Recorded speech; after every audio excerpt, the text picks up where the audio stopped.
NBC Sports, home of Super Bowl 56, welcomes you to the following presentation of the National Football League. Now, isn't this fitting? After 271 regular season games, we end up here for the last one.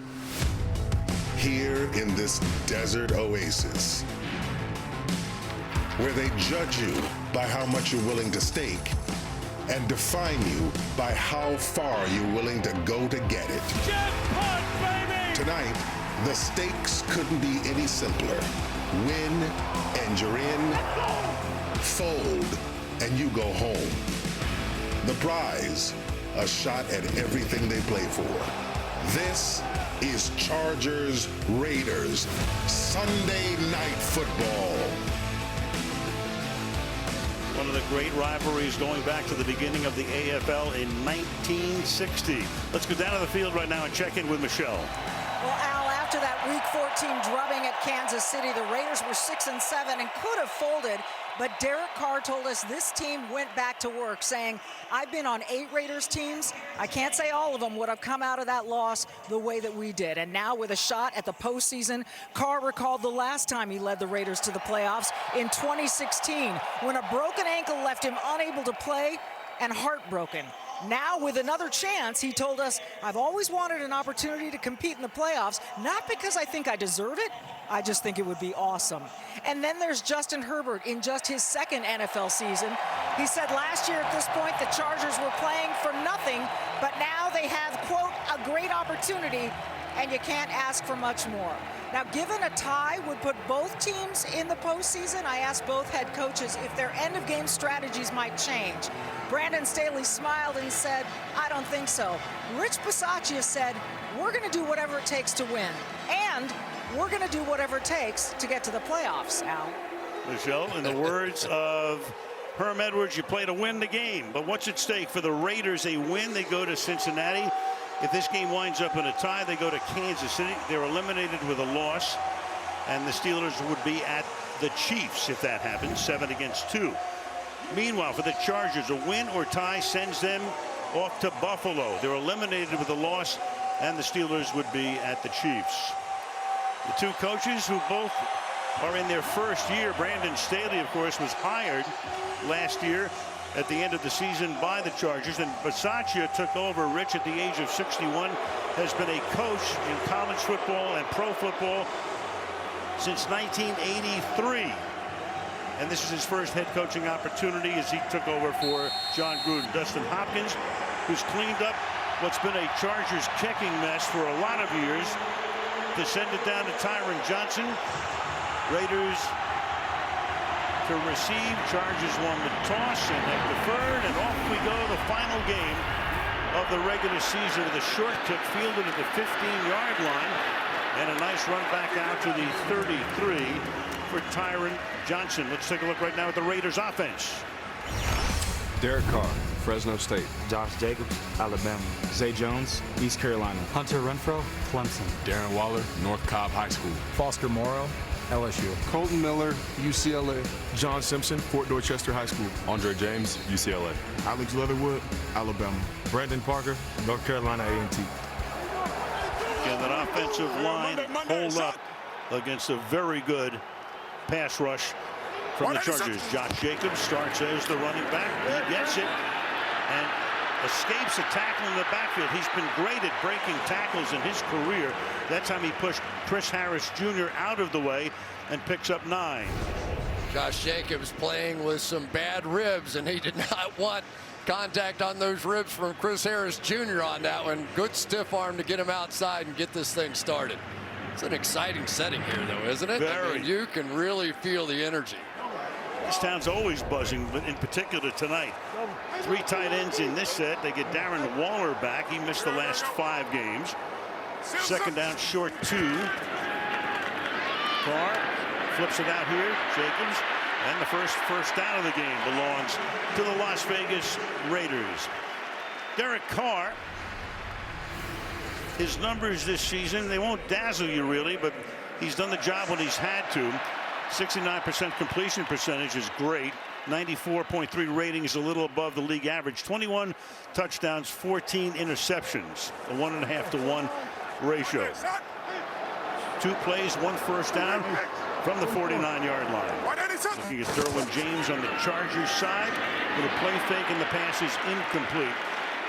Michael Davis breaks it up, intended for Darren Waller, and the Raiders are very happy to have him back in the lineup. Only the great tight ends in the NFL get this sort of treatment where they're the single receiver on the 3-by-1 set. They're very comfortable with him out there going against a cornerback or anybody else. And I'm sure they're trying to get Waller off to a decent start here, just get him engaged in this game. Now, Marcus Mariota, they do this a lot in the Wildcat. He's got a lot of company back there on 2nd down and 10. And he will handle it himself, and the Chargers aren't fooled. Nwosu makes the tackle, so they bring him in early, and Carr comes back in right now on a 3rd down and 10. Uchenna Nwosu is going to sit right on the end of the line of scrimmage right here. And what that allows him to do is see, are they going to hand that off? No, he's going to pull that out, and I still have plenty of leverage on the outside to go make a play. He is a very, very good run player on the outside for the Chargers. Jalen Richard comes in as the 3rd down back. There goes Renfro, who has 99 catches this season, into the slot on a 3rd down and 10. Chargers put pressure on. Carr gets it away and completes it to Foster Moreau. Inside the 20 he goes. Moreau has it knocked away and out of the end zone. It was knocked out by Nasser Adderley at the 1-yard line for 50 yards. And a crazy play on the opening drive as we go back to the end of the play. Fumble out of bounds. Ball brought back to the spot of the fumble. First down. Let's take a look. A huge punch by Adderley on the end of it. Where does that ball go out?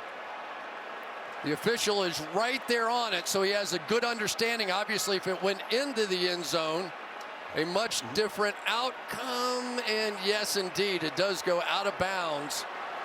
They're about the 1. Yep, clearly before the goal line. They're going to spot it back at the 7 where he lost the ball. And Carr fires to the back of the end zone and overthrows everybody, but a flag comes in. Renfro, the intended receiver. Clete Blakeman is our referee tonight to make the first call of the night.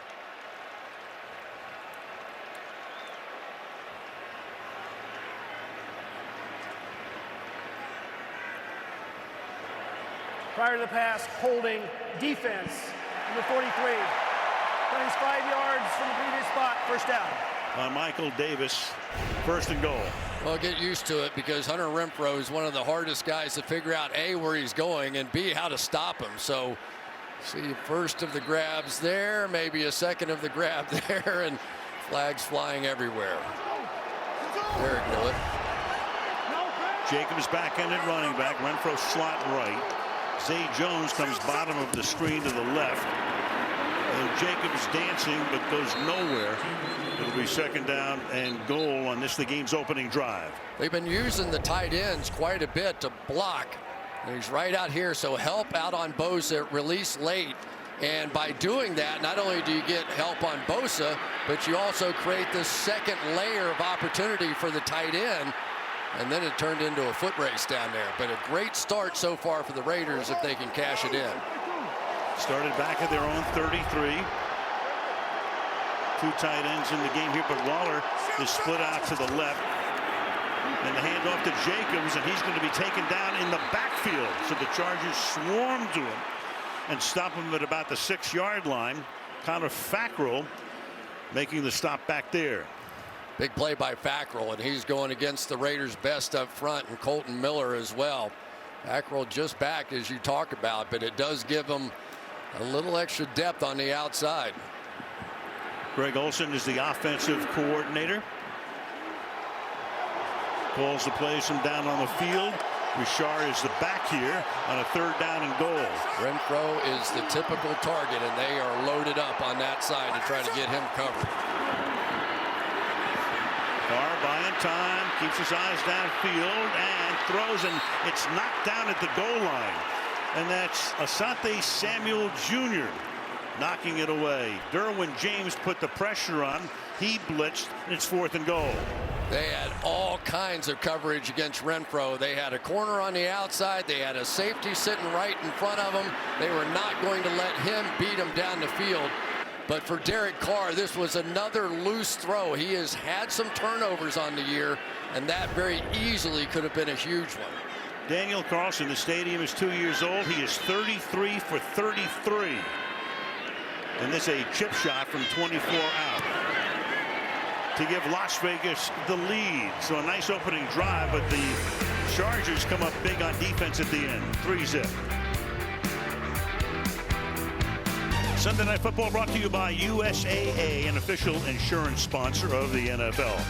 By Uber Eats tonight. I'll be eating with Uber Eats. And by Hyundai.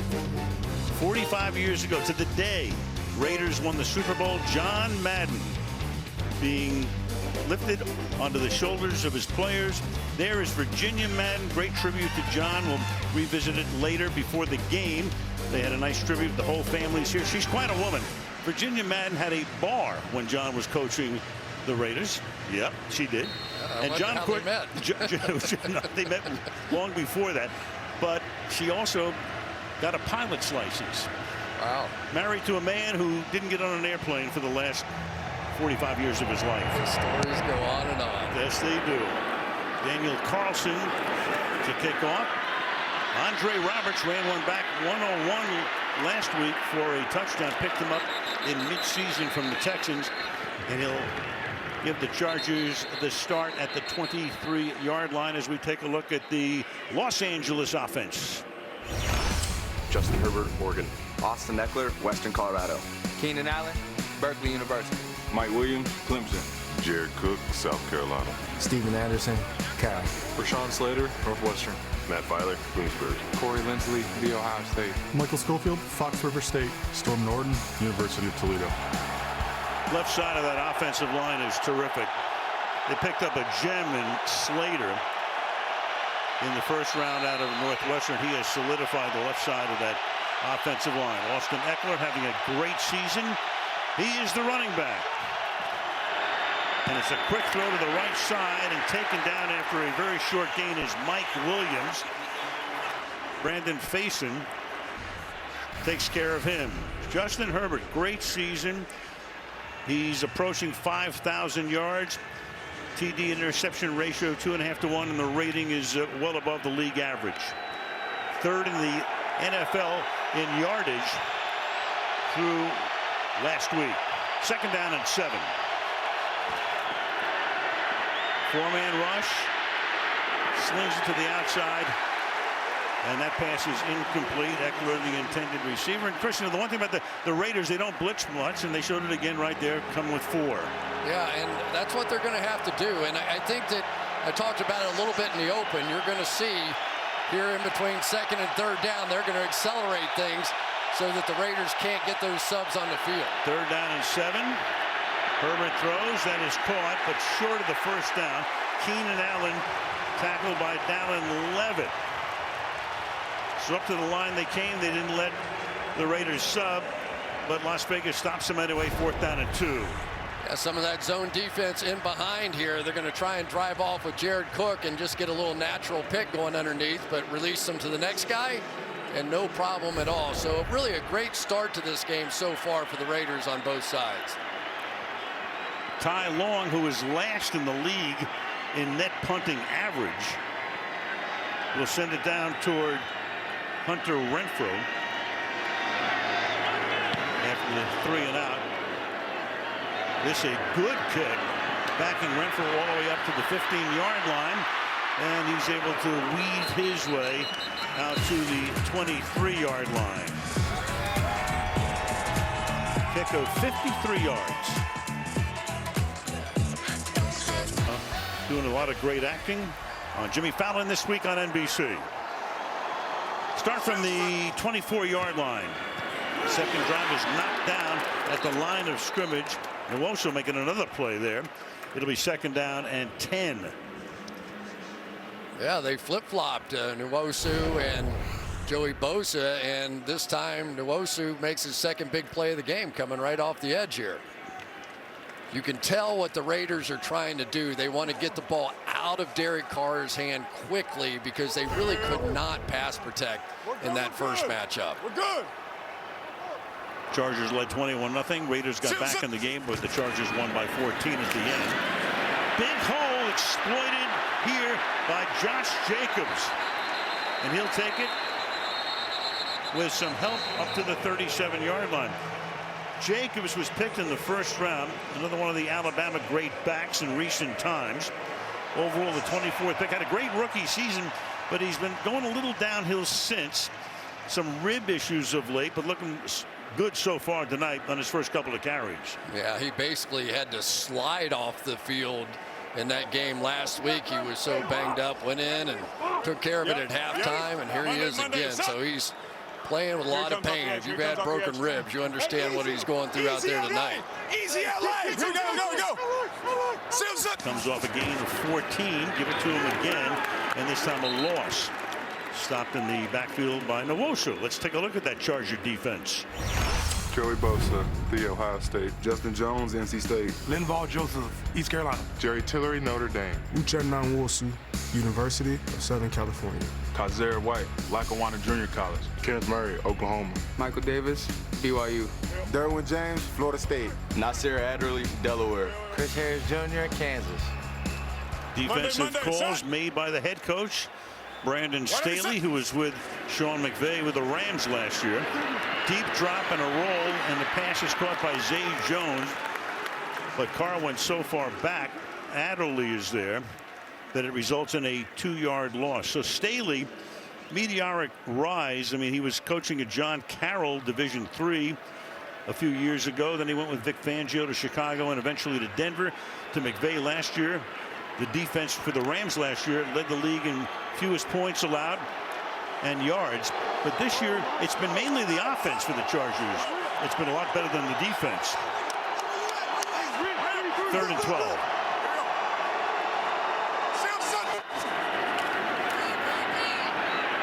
Carr protected well.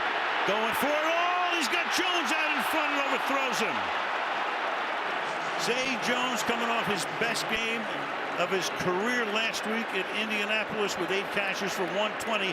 He was there. He'd beaten the coverage, but Carr could not get it to him. Yeah, this is a little bit of the Waller effect. On the other side, you had Waller going up that impacted the safety that way and a free shot. And so far for the Raiders, they would have had a chance to blow this game wide open. And for Derek Carr, that is a huge miss.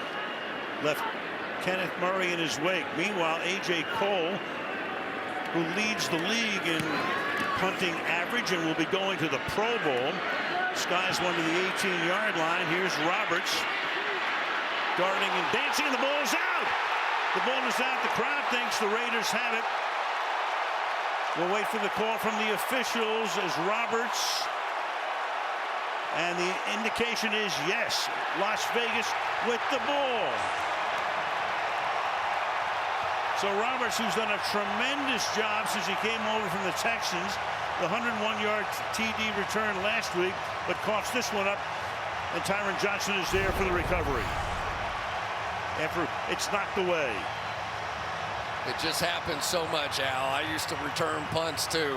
You start dancing around and that crowd's all around you. You just don't know from which angle they're coming, and then all of a sudden somebody gets a hand on the ball.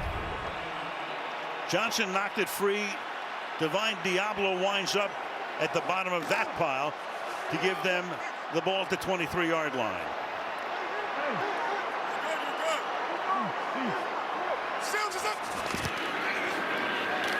Inside handoff, Jacobs. He takes it down to the 20-yard line. So the Raiders have already run 14 plays, and the Chargers have had a 3-and-out. Yeah, this Raiders offensive line really is sort of built around Colton Miller, their left tackle, number 74. They had a lot of changes on the right side. Alex Leatherwood, their first-round draft pick, started the year at tackle. And to be honest, it was Joey Bosa in this game in the first matchup that made them switch him back to the inside at guard. Now Brandon Parker playing the right tackle position. They sacked Carr 4 times that night in L.A. Flips it to the outside here. Jacobs, and he fights his way close to a first down, taken out a couple of yards shy by Drew Tranquil. 3rd and short. Yeah, if they're going to throw the ball down the field at all so far in this game, they're chipping against Joey Bosa. If they're going to make a quick throw, they're willing to have their front 5 stand in there and protect. So you're starting to get a little feel already of the Bosa factor. They're not going to let him beat them again. Meanwhile, Mariota comes back into the game. There he is. Carr is at the bottom as a decoy. Bouchard is the back. And they give it to the 3rd down back, and he goes nowhere. Kaiser White is there for the stop. So a great opportunity again for the Raiders, but it's a 4th down, 4th and 2. Yeah, decision time. Here we go. We have a good feeling of what the Chargers might do in this situation. Looks like the Raiders at least are going to line up. We'll see if they actually snap it or not. Keep the offense out there. Chargers make their defensive adjustments. Hunter Renfrow again, some of those short, quick moves of his usually in play in these types of situations. 4th and a long 2. Jones in motion, going for it. Carr fires over the middle, and that'll be caught. What about forward progress now?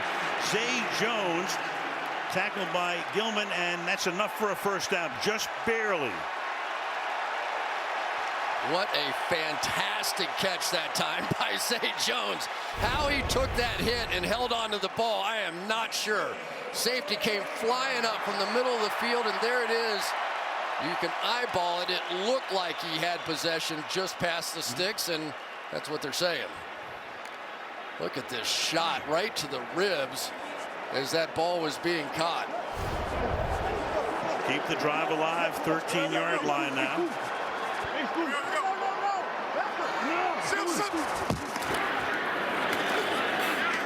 Keep it on the ground, short gain here. Josh Jacobs has already carried the ball 7 times for a total of 21 yards. Meanwhile, Roberts licking his wounds on the bench right now, setting up the Raiders deep in Charger territory. Big guys up front, Linval Joseph and Justin Jones just overpowering that left side of the Raiders offensive line. 187. 2nd and 9, play action to the end zone, caught, touchdown, Hunter Renfrow.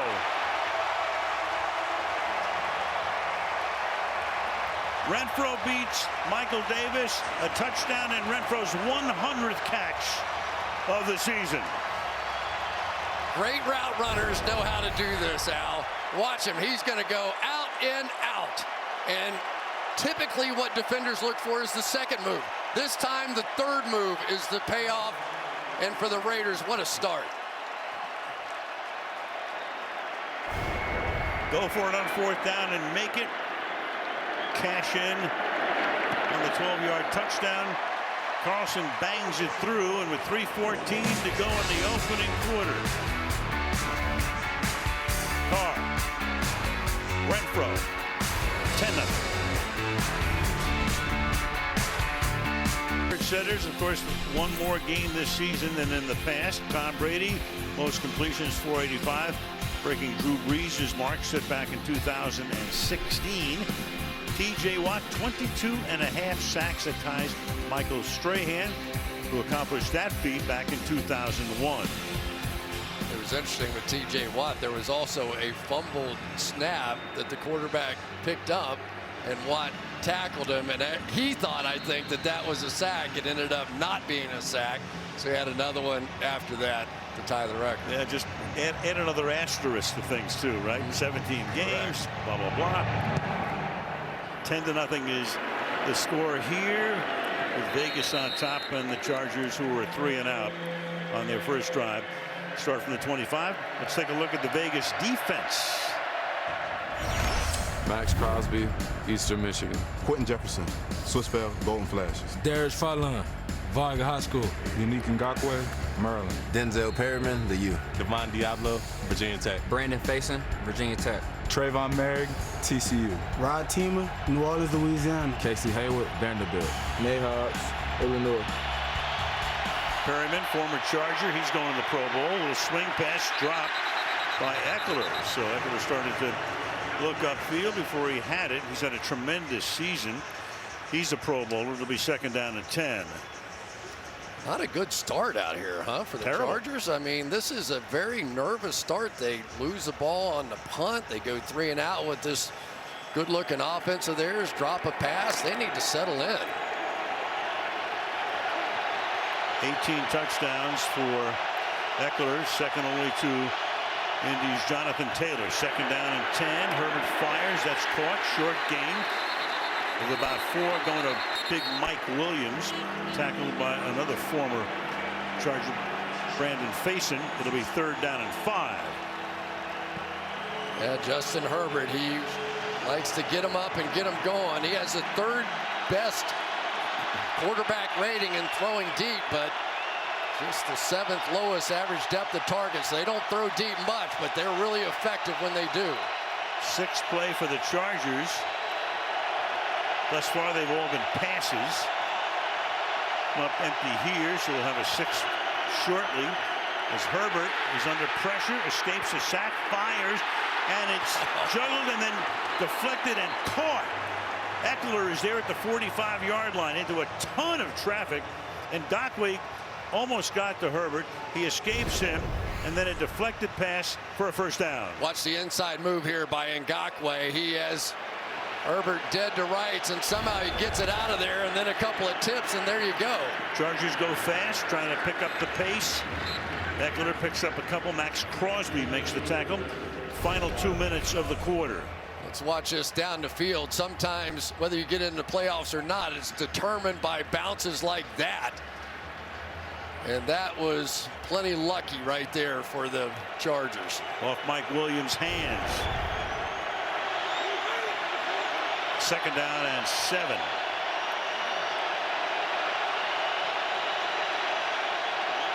Keenan Allen, the motion man. Eckler probing. Gets into Raider territory with a flag down. Gets to the 49 for the moment. Get the call here from Cleve Blakeman. Holding. Offense. Number 70. 10-yard penalty. Replay 2nd down. That's on the rookie. He'll be going to the Pro Bowl. Rashawn Slater. He's had a great season. He really has. And Ngakwe so far giving him a little bit of trouble. He's trying to reach him to the outside to get this outside play going. And then once that last break was done, you could see the grab and the inability to turn that right shoulder out. And that's usually a pretty easy call. Justin Jackson now comes in as the back on 2nd down and 17.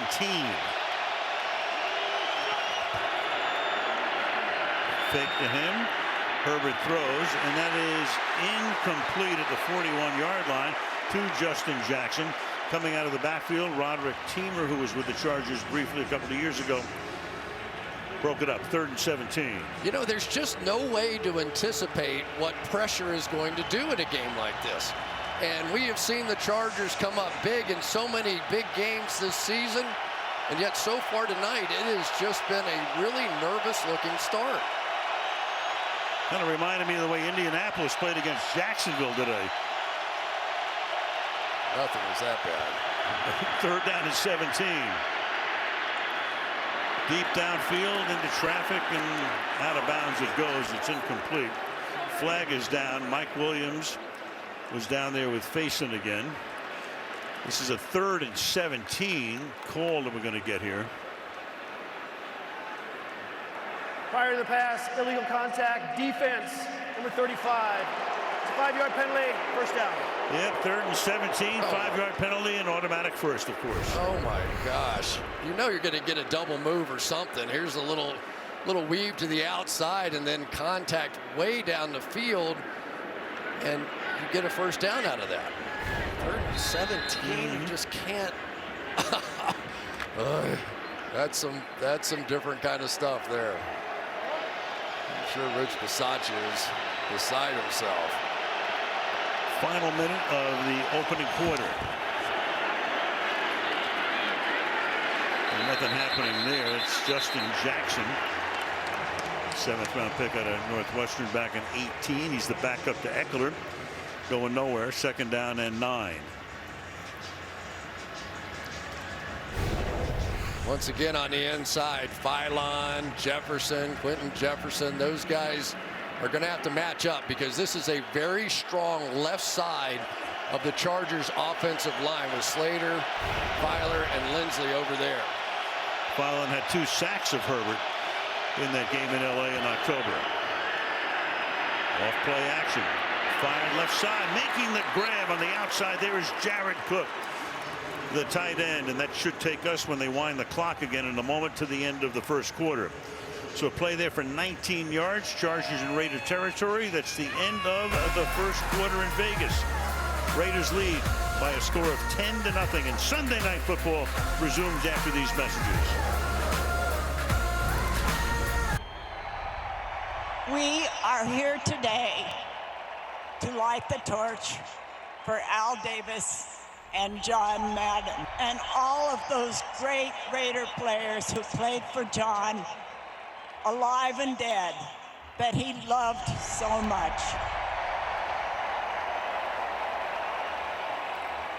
Just before kickoff, the lighting of that torch with Virginia, John's sister Judy, sons Mike and Joe, their wives Susie and Wendy, grandsons Jesse and Jack.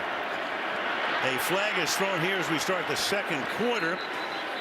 Eckler carrying it for the moment inside the 30-yard line. And now you'd have to say for John Madden, as much as he loved every part of his life, what he did with the Raiders was what he always came back to, right? That was sure. Offside defense, number 99, lined up in the neutral zone. That penalties decline, brings up 2nd down. Yep, you can't think of John without thinking about his years with the Raiders. In the history of the league, minimum 100 games. There he is on top of that illustrious group, the Lombardi next.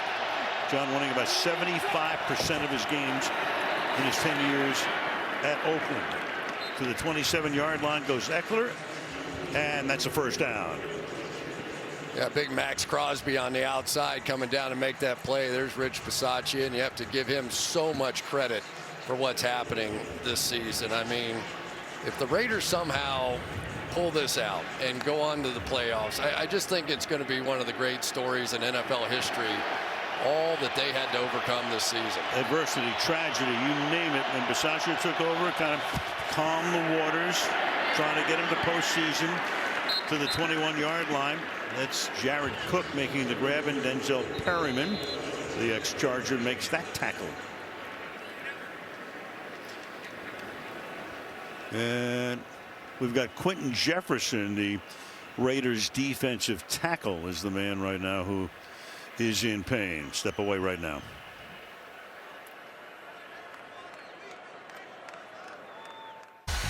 Looking at the fountains at the Bellagio Hotel. Tonight's aerial coverage brought to you by Geico.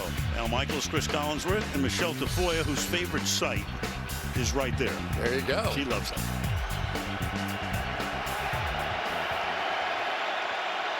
Jefferson went to the sideline. 2nd down and 4. Solomon Thomas comes in for Jefferson along that defensive front. Eckler slides his way to the 19-yard line, where it'll be 3rd down and 2 for the Chargers. Yeah, I wonder how much the Chargers are going to stay after that interior front here. We'll see what happens with Jefferson, but Jonathan Hankins has been banged up too. They go fast again. They love to do that between 2nd and 3rd down, and that pass is incomplete. You've got Max Crosby forcing it and getting a hand on it, and it's 4th down and 2, and the Chargers love to go for it on 4th down. And Max Crosby is just a hustle maniac. He really is. You just see the effort on every single play, never gives up on anything. And here we go. This has been a part of the Chargers all season long, and Brandon Staley, he's not changing now. Been feast or famine for him as well. So Staley, 4th down and 2. They go for it. Eckler is the back. Herbert in the pocket. Pump fakes, throws caught. First down. He goes to Jalen Guyton, who makes his first catch of the night at a most opportune time. Well, first of all, they needed every ounce of the protection they're going to get from their guys up front, because he had to go 2-3 deep in his looks. And it's interesting to me, Al, that this young second-year quarterback, Justin Herbert, seems to be the guy that's settling this football team down. He's making plays. He's taking over the game. 35 touchdown passes is a Charger record. That hole exploited, staying on his feet. Austin Eckler for the touchdown. As a kid, Austin Eckler rode bulls. He has great balance. You can understand why.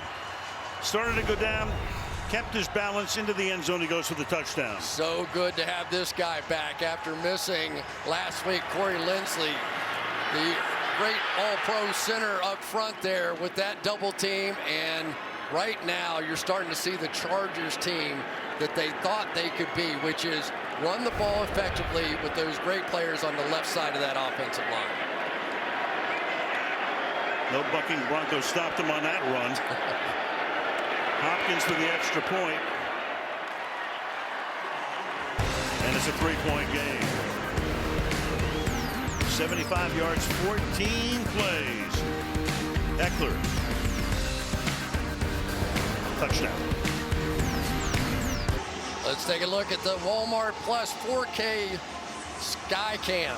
And there is Corey Linsley right there. And what a play he made on this double team over there working with Matt Filer. Double team off, get the extra push. They team up with Rashawn Slater on that left side as well. And that is where they're going to win or lose the game tonight. On the left side with a young man like Austin Eckler. Certainly had a good conversation with him. What a bundle of enthusiasm he is. Meanwhile, that's 19 touchdowns for him. Jonathan Taylor did not score today, so Eckler's only one behind to tie him for the league lead. Johnson takes it back out to the 30-yard line. Like I said, now let's take a look at the Walmart Plus 4K Skycam. And it's going to be all about Joey Bosa, what they're doing on the outside. When they're wanting to throw it quickly, they don't double team him. When they want to get it down the field, they do. And then it turned into a delayed release on the outside by Foster Moreau, and that turned into one of the big plays of the first half. Week 4 in L.A., 30 pass rush snaps, a sack, quarterback hit, and 5 hurries, 7 total pressures. About a quarter of the time, they start this drive, and taken down. Romosa's having some games so far. Jacobs stuffed behind the line of scrimmage. Yeah, they were going to try and trap him. That's what happens when you end up with a good player going to come from back here and try and kick him out, but they end up missing, and Nwosu just blew the whole thing up in the backfield. He came ready to play out here tonight, and you will notice that he is an improved pass rusher, but he is a dynamic run player. Second-round pick out of USC back in 2018. Second down and 12. Over the middle. Fired and caught by Zay Jones. His father, Robert, was a linebacker for the Dallas Cowboys during the glory years. Third down, 3rd and 6. Yeah, the one thing you do have to be able to do against this Chargers team is run the football. And there's Austin Eckler over there, our touchdown guy, because they are going to play soft back in the secondary. They're going to invite you to run the ball. So if you don't have success running the ball, they are just going to double down on playing the pass all night. 3rd and 5. The Raiders 29th in the league in rushing coming in. Carr gets away for the moment, in a lot of trouble. Flag is down, and then you got all kinds of action going. Flag down at the other end of the field. Carr buying all that time. You had Richard down there. You had Kenneth Murray as well. And we'll get the call. And they're walking down toward the Charger end. That was a 3rd and 5 play with Carr drifting back some 15 yards or so.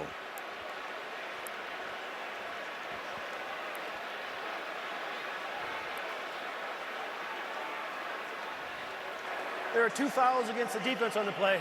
Holding, number 25, that penalty's declined.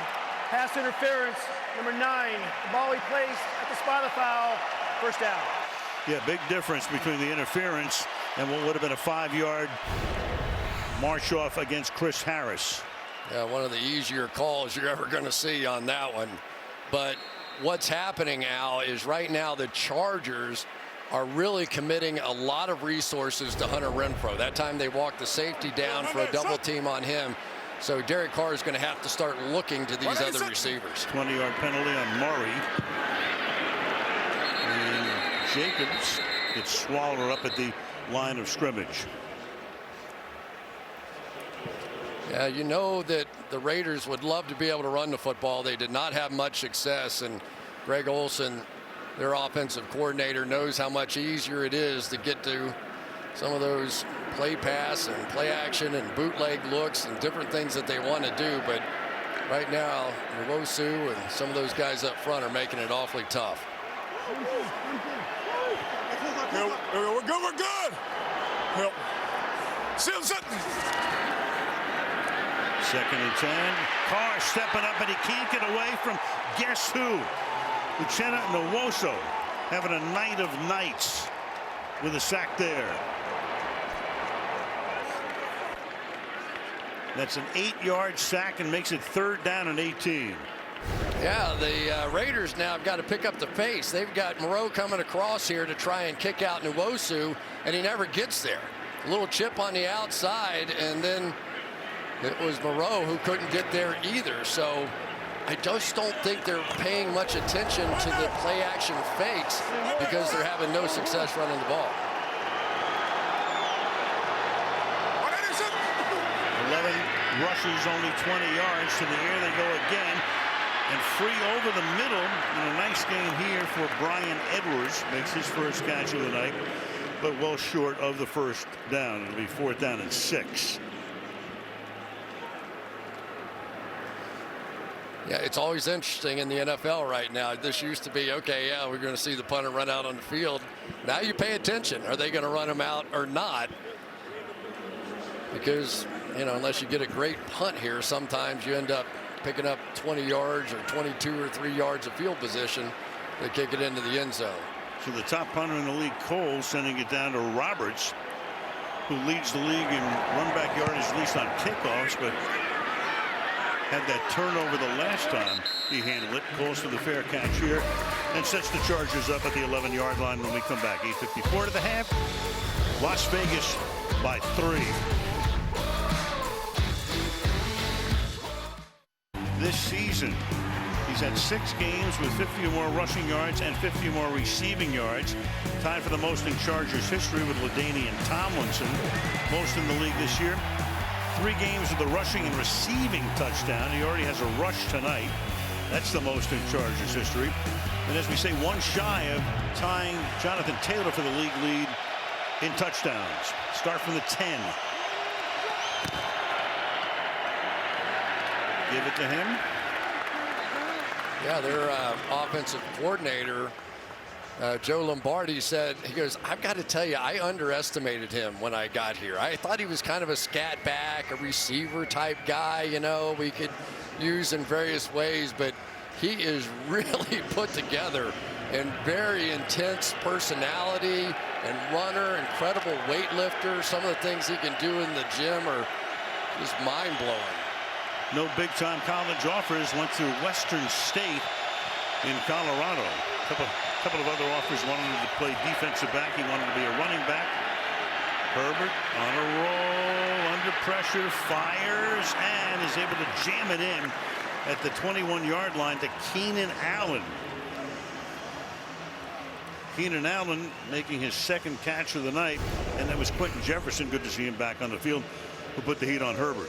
Well, there's so much to be impressed with Justin Herbert, but I think this is probably number 1. He is the number 1 quarterback in the National Football League when it comes to making throws under pressure over the last 2 years. That's just not something you expect to say about a guy in his 2nd year. Named to the Pro Bowl. This should be played here. He'd rather play in the Super Bowl the following week. K.J. Wright making the tackle there on Eckler. But it's funny, you know, you take a look at Herbert in that draft, Chris, and remember that's the Joe Burrow draft. And then what do you do if you're Miami, Tagovailoa, or do you go to Herbert and Tua winds up going to Miami, and the Chargers take a kid who grew up in Oregon and grew up as a Charger fan? Yeah, and Herbert has one of those kind of bodies and one of those kinds of arms, right, where there's really nothing he can't do. Great runner, too. Fake to Jackson. Herbert fires, caught, and a little short of the first down by 2 yards. Joshua Palmer, a rookie out of Tennessee, making that grab. 3rd down and 2. You know, we did that game against the Pittsburgh Steelers here, and they tried to play a lot of man coverage, and he ran all over the place against them. But his ability to stand in there and makes those sort of off-balance throws, the bootleg game, the whole thing.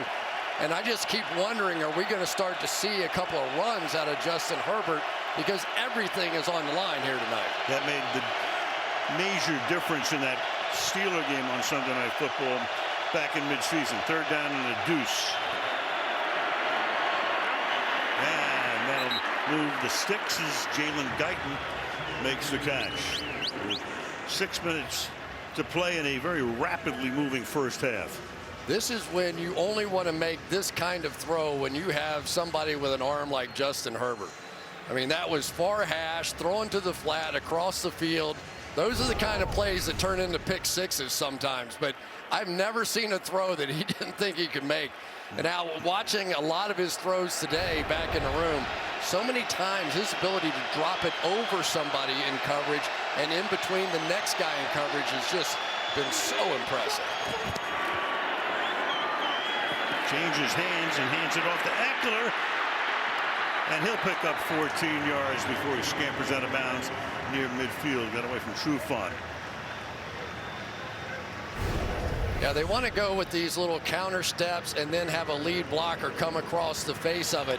But you're going to see Desmond Trufant on the outside. No way you're tackling Eckler with an arm tackle like that. And we are seeing Trufant in the game probably because of what happened with Faison in that last drive. Suzanne Eckler right there in the white jersey. She's the one that gave him the black eye, right? Yeah, and then basketball. Yeah. I love that Herbert last play. He faked with the left hand to Palmer coming around, gave it to Eckler with the right hand. Hangs in the pocket, fires into traffic and incomplete.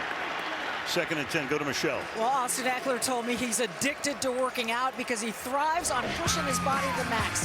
He said he does a lot of jumping because it measures his lower body explosiveness and it produces acceleration, power, and the ability to run through blocks. We've been seeing that all night. He said, I'm in a good place in terms of how I feel in my little space. I don't compare myself to anyone, and that's what's gotten me here. Eight carries for 47 yards tonight, Michelle. Well, I know you do a lot of chin-ups, but doing a chin-up and then pressing it above the chin-up. While you're watching all the throws in your room, I'm doing chin-ups. Here's Herbert. Slings it. Cook makes the grab. And that's another 1st down.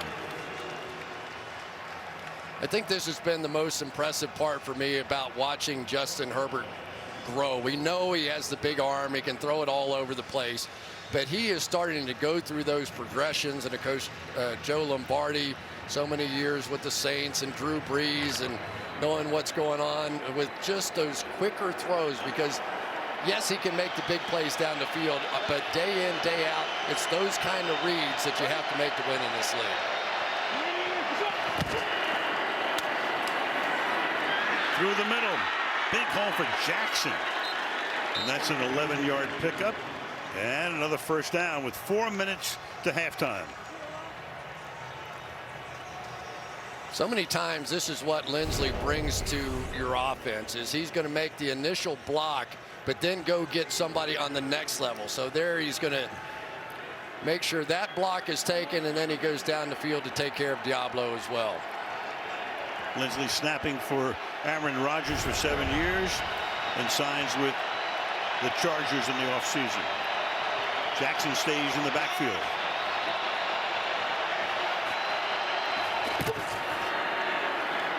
He gets it. Nice gain there.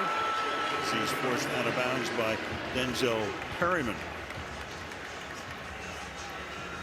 Spot that ball now at the 19-yard line.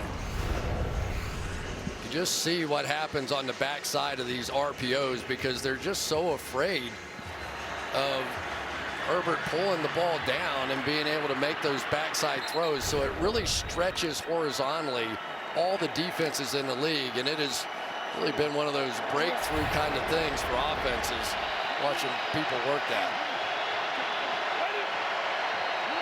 Come up with 3 tight ends here from the 19-yard line. And there goes Eckler again to the 13. This drive began back at the 10-yard line. They've run 11 plays now for 77 yards. Yeah, and it's an issue, right? Quentin Jefferson gets hurt, and then they end up with Solomon Thomas, who's much more of sort of the pass rusher, athletic guy in there. And I think the Chargers have noticed that as well and just going ahead and attacking right at that group up front. Now Jefferson back in.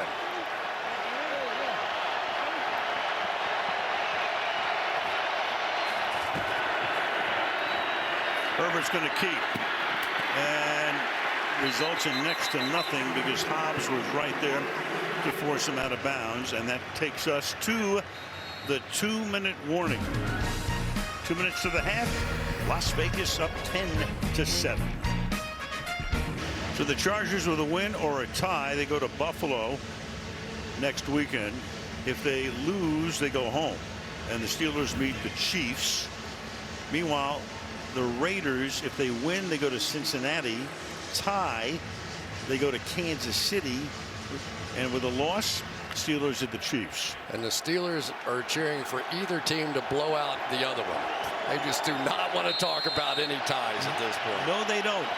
And the Raiders are used to going into overtime. They're 3-0 in overtime. Here's Herbert on the 2nd and 11. Here's Eckler trying to get his 20th touchdown of the season, and he does.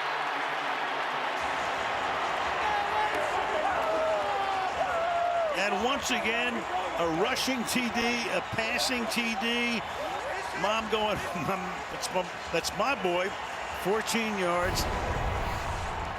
And the lead belongs to the Chargers. He's just so dynamic in space, right? I mean, you go play action and then you throw it to him.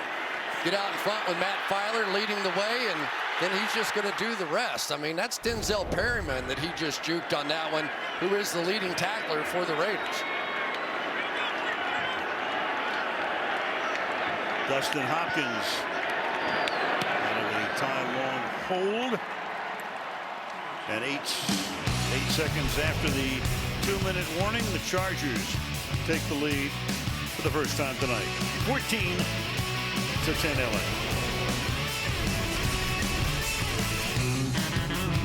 Translucent roof of Allegiant Stadium opened last year.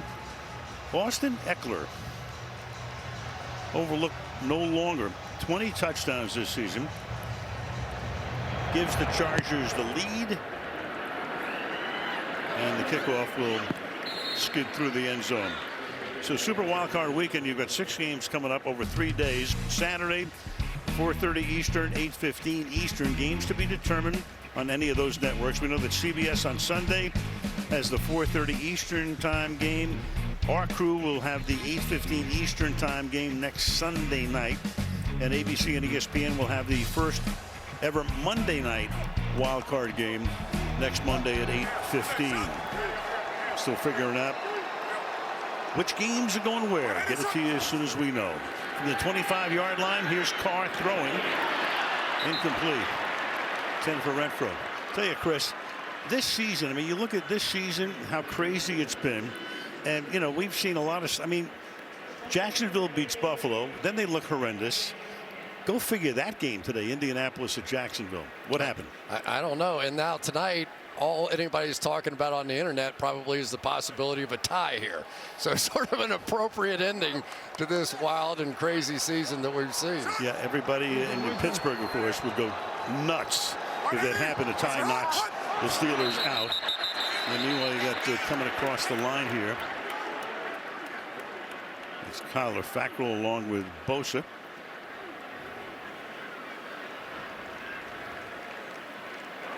Neutral zone infraction. Defense, number 52, unimpeded to the quarterback. 5-yard penalty. Still second down. It's a really big moment in the game because clearly the momentum has shifted all to the Chargers, and they took that one 90 yards down the field, made that look easy. So right before the half here, Raiders really need to reestablish themselves a little bit. 2nd and 5 against the 4-man rush, and that's caught, and he's finally able to get it to Darren Waller, who had a fantastic year last year. This year he's been hurt, missed the last 5 games, is able to make this grab right here, his first catch of the night for 16. For a guy this big to be able to make some of those Hunter Renfrow moves and catches, they get him involved, and all of a sudden this Raiders offense is completely different. They have desperately missed Darren Waller. Carr now to the outside, he goes and drop, and that time it's Waller again, and he goes back to him. James covering on the play with 1:13 to play now to the half. It's 2nd down and 10. Kind of plays you need, especially with this offense. You could see how quickly he was looking upfield to try and pick up that first down. You can never assume it. Even as well as he catches the ball, you just can't make that assumption.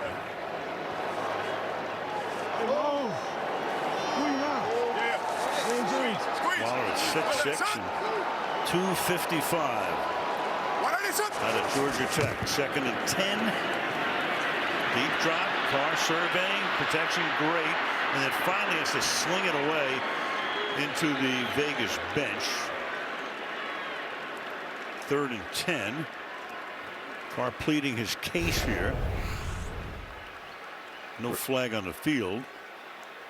Really a great matchup inside here too, with 2 of the really good slot players in the game, and Chris Harris going against Hunter Renfrow, and here's Waller. This is where they were trying to go, and he just slipped and fell as he came out of that cut, and really at that point Derek Carr had nowhere to go.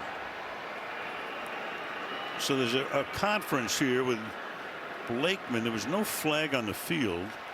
Now there is a flag on the field. Just throws it here, so whatever the discussion was resulted in this. Grounding. Yep. Offense number 4. Ball he placed at the spot of the foul. It's also a loss of down. Brings up 3rd down. Yeah, we thought that's what they were talking about because he threw it into the bench and he wasn't out of the tackle box. Well, you're going to see Waller come across the field and slip and fall. But that was, well, yeah, I see exactly what they saw. Yeah, he did. And I'm sure Derek Carr is trying to say, well, he fell. That's the reason I had to do it. But it was at least a beat or 2 after he fell. And he had to get out of that box. Bisaccia wants further explanation. Yeah, here's the further explanation right now, though. But we've got the Raiders. Los Angeles has declined the 10-second runoff, so the clock is correct. Yeah, they want to have a chance to get that ball back. That's what I was thinking, too, that that penalty now backs them up to the point where 1st down very unlikely, and the Chargers are hot on the offensive side. And the Chargers would have all 3 timeouts. 3rd down and 23 here. Keep it on the ground and picking up a lot, almost a 1st down is Jalen Richard. Maybe a 1st down. Well, close to it. He thinks he has it. Where did he go down? It's either 4th and 1 or he just did get there. But what a run here, 22 yards on a 3rd down and 23. Run all the way, right? But watch Andre James come down and take out the safety, which was really the last piece of the puzzle right here. Good blocking down the field, but Derwin James really didn't have a chance to get involved in that, and no doubt now what they do. Yeah, James took out James, and now the ball is at the 43. You've got 56 seconds.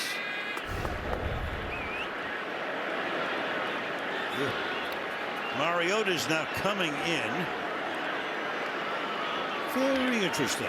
It was, and the spot was interesting too, wasn't it? I mean, I thought when they initially put it down. So it's a less than a full yard. Meanwhile, they look at the crowd is looking at it, and the crowd is now saying as they watch the replay on the big board here, come on, he had a 1st down. But it's the final. Yeah, now they're going to say, let's take a look at this thing. Well, and in fairness, what they do is wait until the last second to stop the game. I thought they might do that, but they were making me nervous. All right. You nervous? No way. Review, the runner reached the 42-yard line, which is a first down. The first and 10 from that spot. Las Vegas will still be charged the timeout that they took. So he just did get it. See the pylon on the other side, the sticks.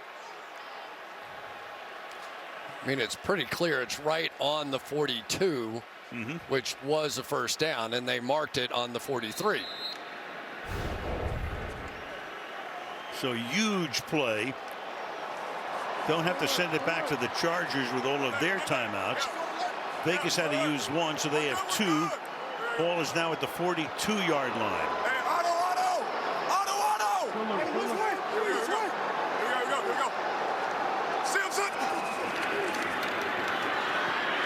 Bosa comes after him, but he gets away, and then he's tackled at the line of scrimmage by Justin Jones.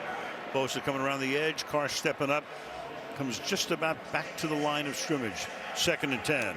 And that was a big pressure that time because Zay Jones was screaming across the field here, and I think he had a chance. Carr was trying to just buy enough time to get this throw off, and he could not. Raiders take their second timeout with 49 seconds. Yeah, so many times it's not the sack itself, but it's the pressure that sets up somebody else's sack, and Joey Bosa that time created that one.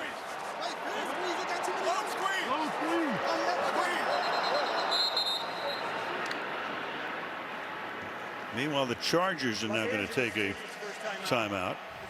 And we can tell you, NBC's new Tuesday comedy, Grand Crew, has, Chris, it says here, has the critics raving. It's endearing and hilarious. I want you to check it out, too. Grand Crew Tuesdays on NBC, and the next day on Peacock. I already recorded it, man. Very good. Although I like Peacock, too. You can go whenever you want. You can. How about that for a promo? You're a machine. So the Chargers just took a timeout. It's 2nd down and 10 now at the 42-yard line. So many times with Waller outside in this bunch formation, they will use the other guys to give him space. Carr rolling against the grain, deep downfield, and flag is thrown in the end zone. That's Chris Harris with Zay Jones back there. Nwosu put the pressure on Carr that time. I mean, there's no way Zay Jones was going to get there. Pass interference, defense, number 25. Foul occurred in the end zone, so the ball he placed at the 1-yard line, first down. I mean, that ball landed at least 20 yards away from where Zay Jones was. Now, Carr's going to take a big hit, and he just wanted to make sure he was outside the pocket that time. But I'm telling you, even Derek's laughing. He goes, man, I was just trying to throw that away. How'd we end up on the 1? So there's the foul. Right. So the ball landed on the far side of the R in the end zone. A long way away after a 41-yard penalty. So Josh Jacobs is the back. Give it to him, and he will work his way into the end zone as the Raiders retake the lead. What a turn of events. 3rd and 23. They just do get it. You get a 41-yard penalty. You get a 1-yard touchdown, and Las Vegas on top again. So far, this game is being decided by foolish penalties a long way from the ball. And right there, good finish on the part of Josh Jacobs. But for the Raiders, that was the kind of answer they needed to turn the tide back in their favor. A nice little block from Sutton Smith, who came in as the fullback on that play. Carlson for the point after. And back and forth we go in this the 272nd and final game of the 2021 season. 37 seconds when the Chargers get the ball back and they have 2 timeouts. Well, let's take a look at it. 3rd and 23 on this play, and for Derek Carr, just a simple handoff, and they end up picking it up on a run. You will see that about once in 100 times. And then on the backside of it, there's Chris Harris with the foul, a good 20 yards away from where the ball actually landed. Josh Jacobs then finished it off. Harris can't believe it. The 3rd and 20, that's the longest run for a first down this season in the NFL. Well, on a 3rd down play, pretty good time to do it. What better way for the season to end, huh? We have seen some wild stuff already in this first half. Ain't over either. Nope. In Pittsburgh, you can't go to overtime. You just can't do that. Every time they crisscross leads, the Pittsburgh Steelers are not too happy. Andre Roberts back to return the kickoff, if possible. Instead, it comes out to the 25 with 37 ticks on the clock.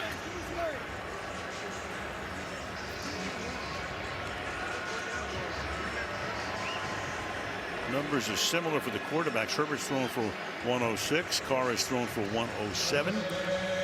Each guy with a touchdown pass and no picks.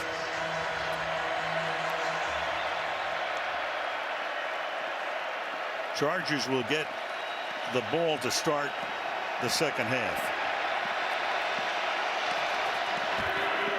Herbert knocked away that time by Darius Philon.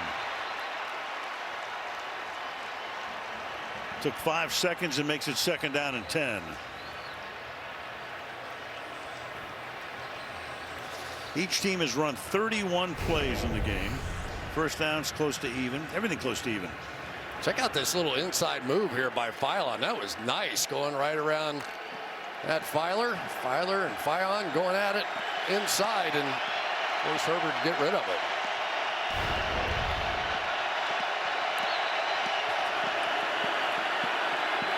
Herbert stepping out, stepping away, looking for the sideline to stop the clock. And they hold him to a short gain. It'll be 3rd down now. Now the Chargers have to pay attention to what they're doing out here. You don't want to have to turn around and punt this ball back to them. Anything can happen. You punt the football, and that guy knows a thing or two about strategy when it comes to special teams. Rich Bisaccia, that's how he made his mark. Gus Bradley, the defensive coordinator, he knows all about the Chargers. He was there the last 4 years. 3rd and 8. Herbert fires, and that's incomplete, but a flag is thrown with 19 seconds, and that's Trufant colliding with Mike Williams. Max Crosby with a nice move inside. I think drew the hold on that one. Holding. Offense. Number 74. The penalties decline. Brings up 4th down. That's Storm Norton. And now the punt unit has to come in. Now we talked about the left side of the offensive line of the Chargers. Their weaker side is on the right side, and this time Crosby able to take advantage. And now here the Raiders are again with a little bit of a chance before the half. Renfro is back to receive. Ty Long to send it down to him. And a flag is thrown here.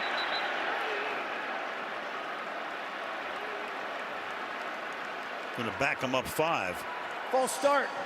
Offense number 31. It's a 5-yard penalty. Still 4th down. Getting a little more interesting every moment here. Here I mentioned Long is near the bottom of the league in punting average. This is one you really wouldn't mind, the ball that dribbles along on the ground to eat up a little bit of this clock.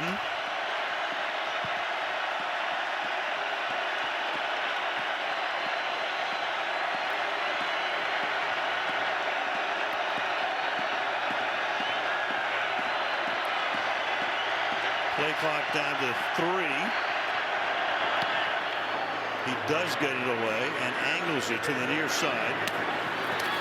Caught it at 26 and out of bounds at the 37 with 10 seconds and back in 30 seconds after this from AWS. Season ends right here, the regular season, and then next weekend 6 wild card games. 2 on Saturday, 3 on Sunday, and a Monday nighter. Interesting. Gonna Freaking play with take a knee, I guess. They fought back and take a knee, and the Chargers will get the ball to start the third quarter. I would not have done that. I would have taken a shot. Regardless, a very entertaining first half. 17-14 with so much at stake. Coming up next, the Toyota halftime. Mike, Tony, and Drew to fill you in, guys.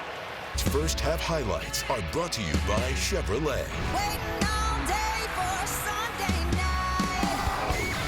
Here's Roberts darting and dancing, and the ball's out. Las Vegas with the ball. Renfro beats Michael Davis to the end zone. Caught, touchdown. Renfro's 100th catch. That hole exploited, staying on his feet. Austin Eckler for the touchdown. So good to have this guy. Chevrolet. Find new roads. And in Las Vegas, some of the buzz. 17-14 is our halftime score. Eckler, second undrafted player with 20 touchdowns in the season. Priest Holmes of Kansas City was the other, and he did it twice. Richard had that long third down conversion on a 3rd and 23 to set up the go-ahead touchdown. Chargers 42 drives of 10 or more plays, 2 tonight, both touchdowns. And what's at stake? Winner of the playoffs, loser goes home, barring a tie where they both go to the playoffs. And the Steelers go crazy. You know, at some point we're going to have to start addressing that possibility as well. We just did. Yeah. Al Michaels, Chris Collinsworth, Michelle Tafoya, final regular season game at Allegiant Stadium. Chargers to get the ball to start the third quarter.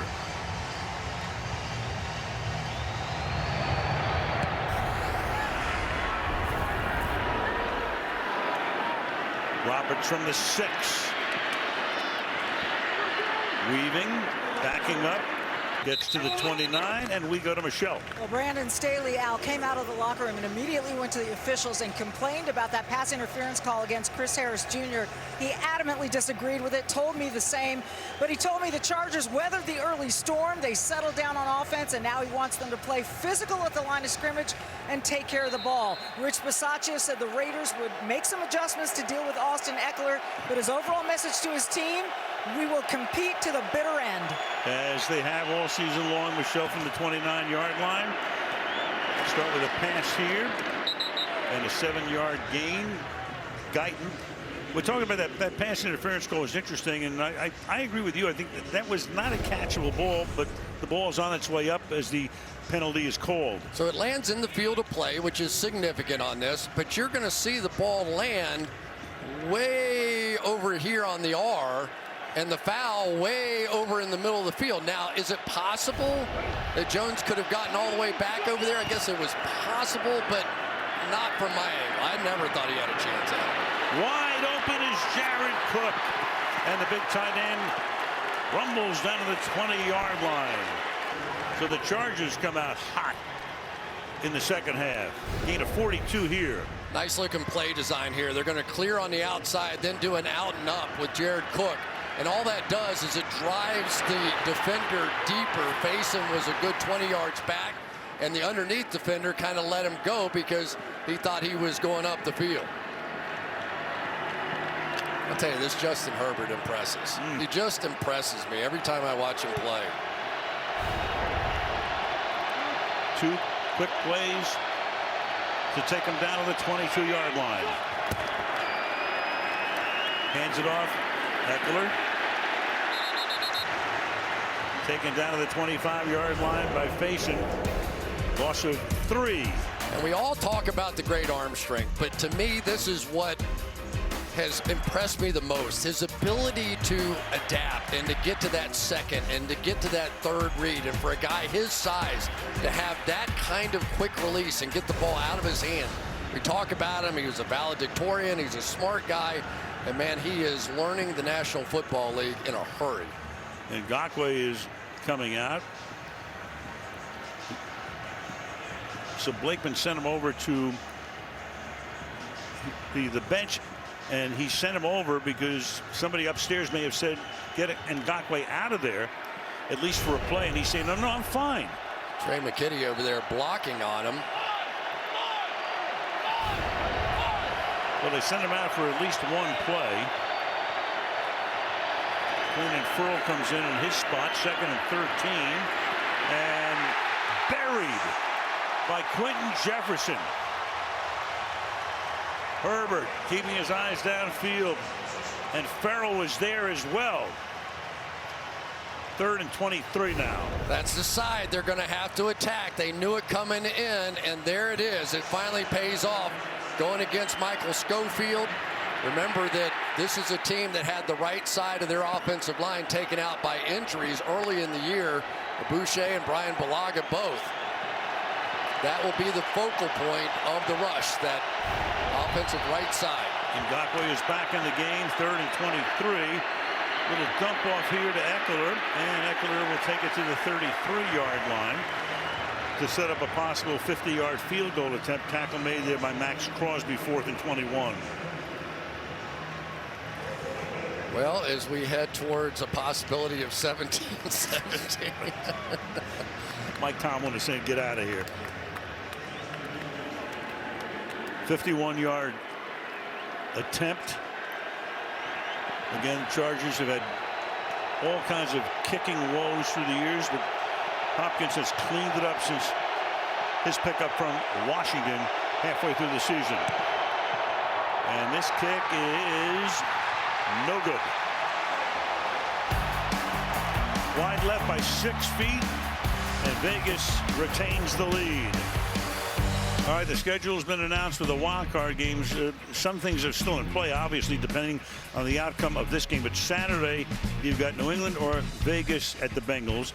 Chargers or New England at the Bills. Sunday, Eagles at Buccaneers for sure. And then 49ers at the Cowboys for sure. And then our game with this crew will be Vegas or Pittsburgh at the Chiefs Sunday night. And then the Monday night game will be Arizona at the Rams. There you go. Let the games begin. Let the games begin. Not yet, but still to be determined. Pretty good game right here. Yep, very good game. 17-14. Yep. 11:42 after that missed field goal, left in the 3rd. And pickup of a couple of yards here for Josh Jacobs. All right, let's take a look at our next-gen stats powered by AWS. And what were the odds that long run could possibly happen and turn this football game of Jalen Richard? 1.6% chance. But that was the magical moment so far for this Raiders team.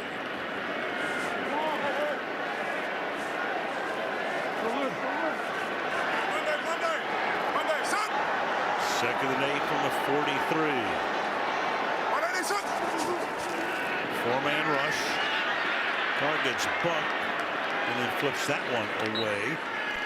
Nwosu had a big first half. Again in on it, but holding his shoulder now. So he's paying the price. It'll be 3rd down and 8.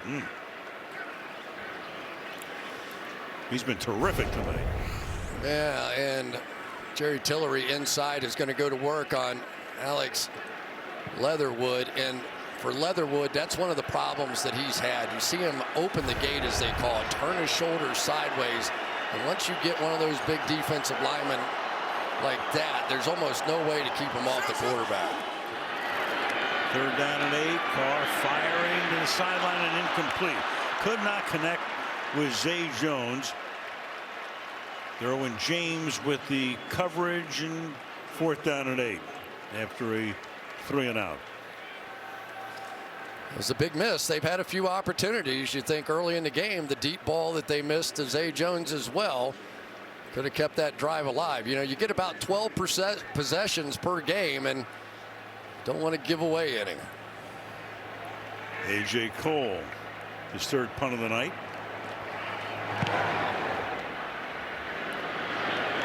Roberts calls for and secures the fair catch at the 9-yard line. 10:42 left in the third with Vegas up by 3. Staley, the head coach, about Herbert changing the math. He can access the entire field, accurate throwing into tight coverage, accurate against pressure, the threat to run. We're talking about the fact that on 3rd and 10 or more, they're great. 37%. The rest of the league, the average is 19%. So I like the way Staley put it to us the other day. He changes the math. Statistical regression is how he put it.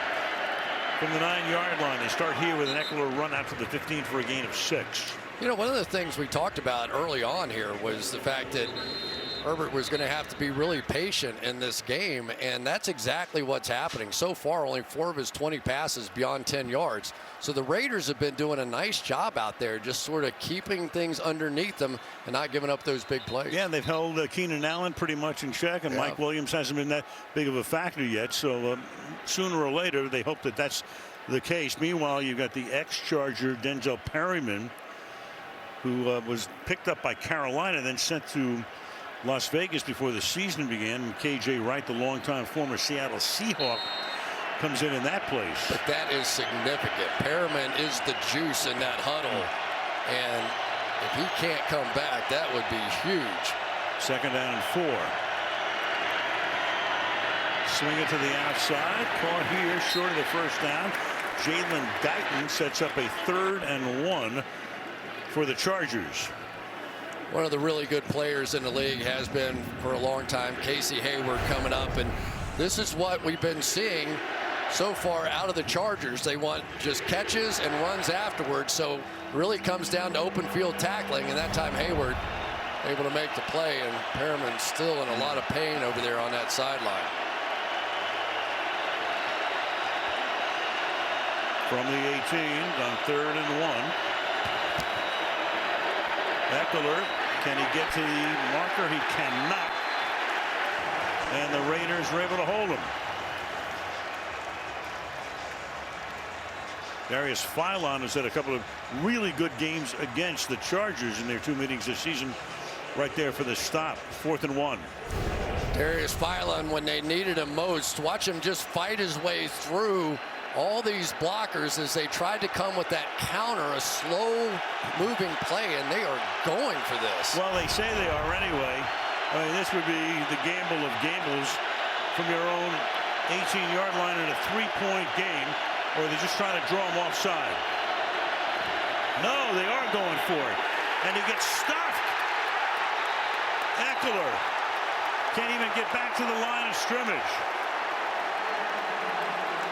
Well, there are gambles, and then there are gambles. That's stunning, I got to tell you. I think that was Philon again. Right through there, if I'm reading this right. No, it was Philon just over top of the center and making that play over Philon. That was incredible. What a back-to-back couple of plays on that sequence. And we're going to be talking about this one for a long, long time. Oh, yeah. From their own 18, they go for it. Now Mariota comes in the Wildcat in a 3-point game. The 16, now Mariota will back up. And now it's Jacobs, and Jacobs takes it, gives it to Mariota. He swings it over to Waller. Around the side he goes, and he gets taken down in the 13. A little razzle-dazzle there. Didn't fool the Chargers. Derwin James makes the stop. So Darius Philon, for the 2nd straight play, comes up absolutely huge, working against the strength of this Chargers offensive line. They were going to stay committed to that left side, and look at him. He might have just dragged the Raiders right into the playoffs with those two. Philon, another former Charger, played there between 2015 and 18. Little razzle-dazzle, gained 4. Carr back in, second down and 6. Look out, James blitzing, and Carr just flings it away. So they sent Derwin James. You got Carr taking a shot at the end there. It'll be third down and 6. Yeah, it's one of the things they really wanted to get to this year was Derwin James in some of these pressure packages, and so many times you'll see the inside pressure and then him coming to the outside. They just want to set up his speed, and they just were never able to get the full package in because of so many different injuries on this Chargers team. Grasping his right leg or knee as he got up. Big play, third down and 6. Carr backing up, throwing, and it's incomplete. Waller is there, James on top of him, and at least the Chargers defense is able to hold in a most precarious situation, 4th and 6. Well, Darius Philon made the play for the Raiders, and then it was Derwin James with back-to-back plays to save the Chargers on the back end. You'll see him in the coverage, and they asked so much of him, and everybody knew this was the matchup, right? Waller working against James, and that time James was the winner. Carlson now, who's never missed in this stadium. 34-34 over 2 years field goals. Another chip shot here from 31. No kibosh. 8:03 left in the third. Tack on 3 to the Raiders, 20-14.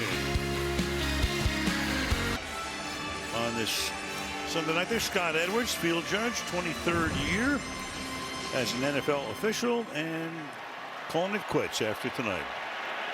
Congratulations to him. Yep.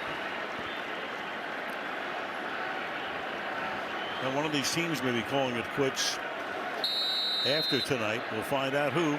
20-14, Vegas on top with 8:03 left in the third.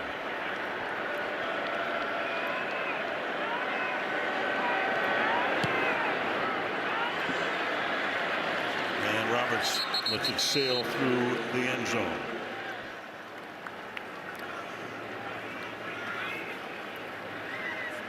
Anyway, partner, here's your math on the call. Yeah, for Staley, this is what he's doing, right? Their chance of winning is 35%, right? And then here's what happens. You convert that one, it jumps to 45%. If you're stopped, it goes to 26%. And if you punt, you are neutral. So it is a little bit under the 50-50 percentage points that you would like to go for it in that situation. But how many times have you seen in a 3-point game a guy go for it from his own 18-yard line? Meanwhile, here's Eckler starting out with a 7-yard gallop, tackled by Perriman. Good to see Perriman back in the game. Second down and 3. Yeah, now a little tempo coming out of the Chargers here too. They're ready to pick up the pace. They run the second fastest offense in the league. Only Jacksonville has been faster this year. Herbert. And it's juggled and dropped. So Keenan Allen, who's been so sure-handed, has had a spectacular career, but tonight they've held him in check. He drops one here. He's only caught 2 for 15 yards in the game. 3rd and 3. Wow, we have seen some superstar players drop really easy passes tonight. Herbert, look out from behind. Down he goes to the 21-yard line. The ball is out, but the play is over. Max Crosby. 7 sacks now for him. He'll be going to the Pro Bowl. Setting up 4th and long. Yeah, let's give a little credit, though, to Yannick Ngakoue, who's had a nice night here tonight. He's going to take their best blocker, Rashawn Slater, right back in and get that pressure that forced Herbert to get out of there. And then Crosby was right there. And I tell you, Herbert was lucky to hold on to that ball. It got really loose right there. And fortunately for him, didn't come out until he's on the ground. Ty Long. Send it down to Renfro.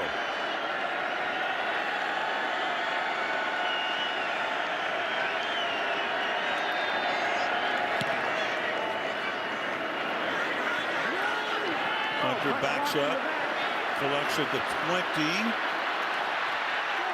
and gets popped at the 32-yard line. Trey McKitty, the tight end, with that tackle.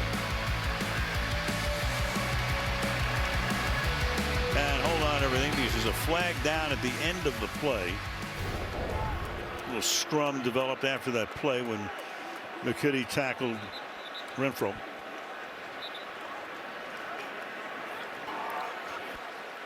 Clete Blakeman to sort it out and let us know eventually.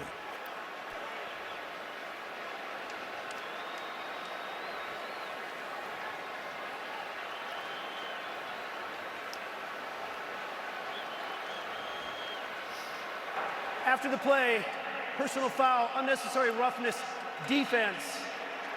Number 32, it's a 15-yard penalty from the end of run, first down. Yeah, that's Dallin Levitt sending him back toward their own end zone. 6.5 to go in the third. The roll rip. Even the San Diego Chicken went upside down as the ball was advanced by the Raiders into the end zone at San Diego to pull off a 21-20 win over the Chargers. And because of that, they changed the rule. Only the fumbler could advance it after that. Carr under pressure and open, but he was under such pressure that time that the pass was short and Waller couldn't come back to get it because Murray put the heat on Carr. 2nd and 10. Well, this is what they've been trying to get to right here with Kenneth Murray just coming back. You're going to see him take the left guard, John Simpson, right back into Derek Carr. And if he didn't, this was a layup of a throw. They have just missed some really big opportunities down the field tonight in the passing game. 2nd and 10. To the outside they go here. To the 21-yard line. Brian Edwards makes his second grab of the night. Michael Davis in on the tackle. It'll be 3rd down and 5. And it's really been a struggle tonight getting the football to superstar players. I mean, Hunter Renfro really had the touchdown, but not much of a factor. Some double teams with the safeties coming down. Same thing with Darren Waller during the course of this game. But here they are both on the same side of the screen now. Now Waller going up to the top. Call it 3rd and 6. They move it back to the 21.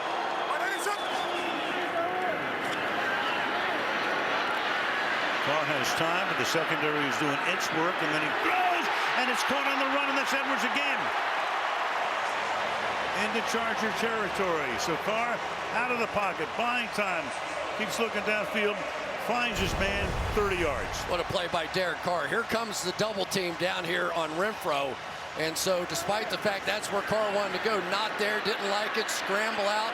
Bosa with that inside rush, giving Carr a chance. And then Brian Edwards.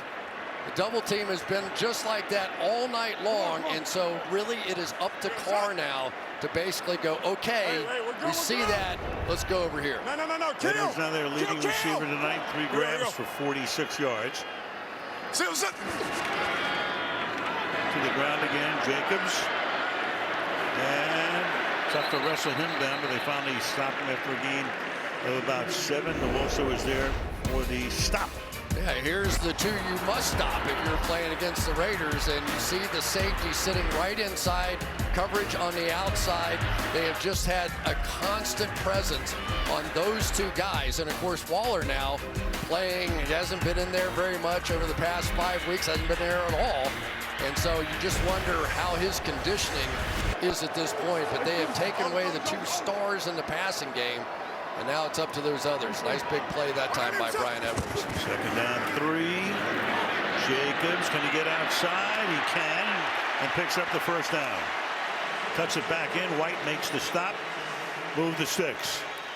I love that run. I really do, because so many teams, you'll see them bounce all the way to the boundary here, but not Jacobs. He set up the guy to the outside and then cut it right back to the inside, going right downhill to make the play. You have to have a lot of respect for somebody who busts up his ribs 1 week and then comes right back and has the kind of game he has out here tonight. Nifty run, 13 totes for 34 yards for him.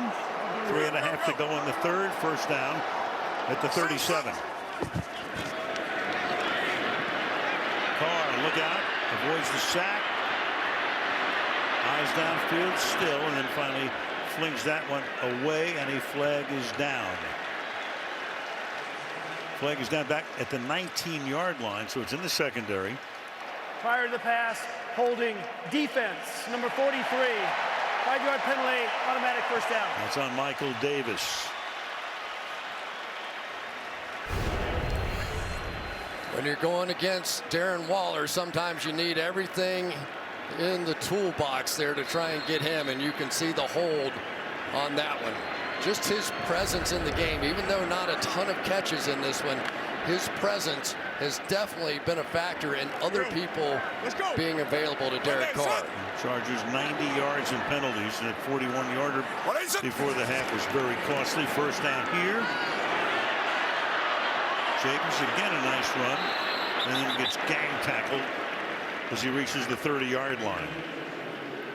Pickup of 3 yards, second down and 7.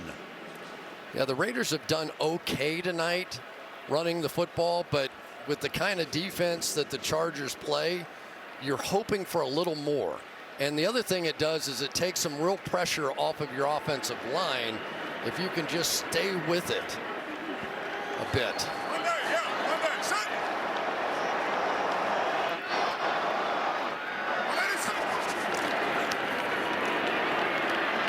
Dances in the pocket.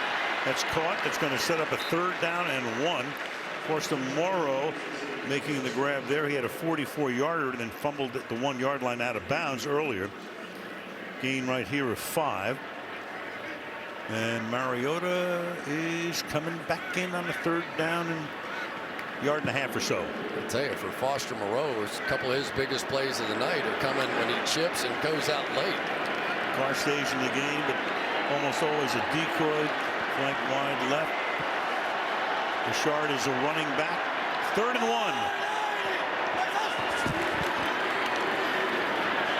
Marcus keeps. Mariota sets up a first down and goal.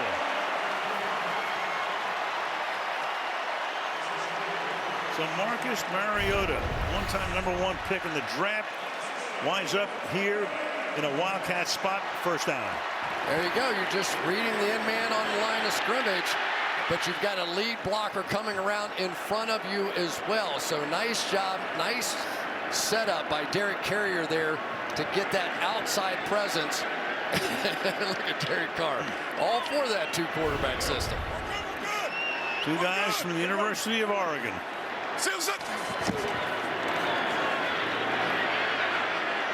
To about the 6. Jacobs ticking down to a minute to go in the 3rd, and Vegas trying to make it a 2-possession game. This is just so Raiders out here, isn't it? They just sort of hang around, and you think, you know, this team is, they've got too many things that have worked against them this season, and yet they just keep hanging in these games, and the Chargers in a bit of a spot right here. For sure. Raiders had to win their last 3 to get to this spot. 2nd down and goal. Carr throwing, and it's one-handed. No. Brian Edwards tried to bring it in, could not. 3rd down and goal. Covered there by Michael Davis. Wow, he had it look like for a moment.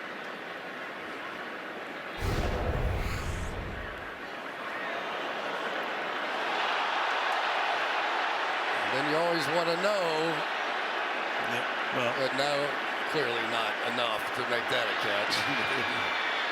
No.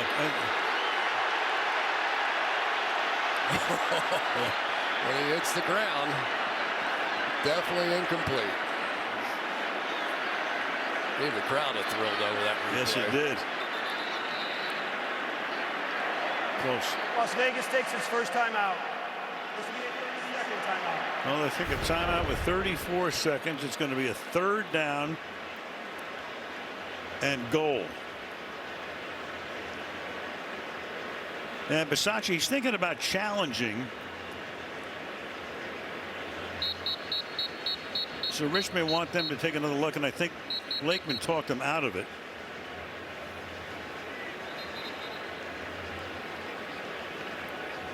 I always find that interesting, don't you? Very. Because it would cost them a timeout if they were wrong. So Right. should officials be talking a coach out of it? Maybe it's more of a rule kind of thing. And Well, there's no challenge, but they do take a timeout. So they have 2. Now you've got a 3rd down and goal from the 6-yard line. Big play. Carr sails that one to Summerlin, and a flag is down here. And you're going to have this one going against the Chargers. Nwosu into Carr at the end. Pass, holding defense, number 42. Guys half the distance to the goal line. 1st down. So back to a 1st and goal now.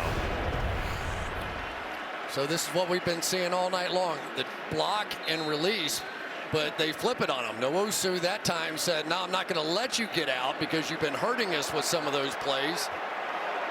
And that is huge because it's a 1st down. Yeah. Knock Carr to the ground. You got Jacobs as the back. They give it to him. He gets back to the line of scrimmage. Have the fullback in as well, 41, Sutton Smith.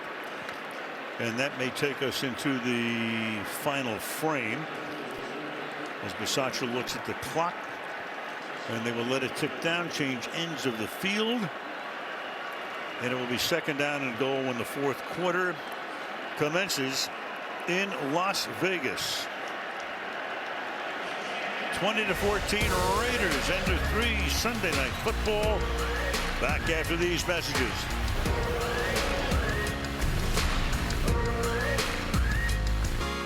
Some great halftime acts this season and some big NFL events coming up to the Legion Stadium. The Pro Bowl is here the week before the Super Bowl on Feb 6th. The NFL Draft is in April, and Super Bowl in February of 24 will be here as well.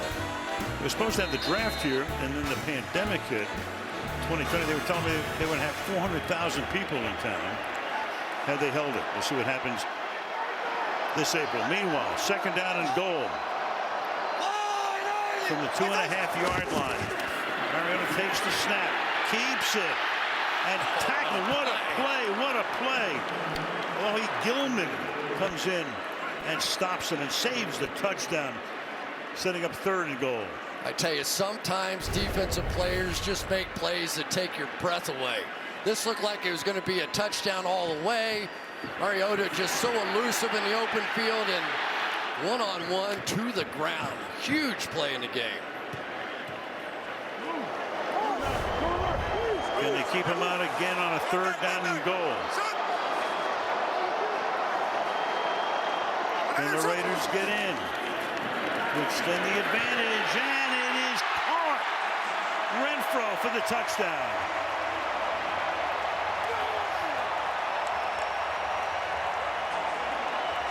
Hunter Renfro with his 2nd touchdown catch of the night. 83 yards. They go in 13 plays, take half of a quarter to do it and extend the lead. Watch Chris Harris have to sprint to try and match this motion going across the formation, and all Renfro does is take advantage of how fast he has to go to put on the brakes and then turn back inside for the touchdown. Very, very clever play from a guy that really knows how to run those kinds of routes. He is such a weapon down in the red zone. Going for 2 to try to make it 14 points. Up by 12. Play clock already down to 2. They get it away. That's caught by Renfro on the outside. He tried to flip it. Too late. Adderley makes the stop, and they don't convert. 46 seconds into the 4th quarter. Vegas trying to go to postseason. To you by Geico. Las Vegas on this Sunday night. What a sight. Then bones are rolling. You know that. You do know that, don't you? I know that. I know that. Of course you do. So the Chargers to get it down by 12. Biggest lead of the game.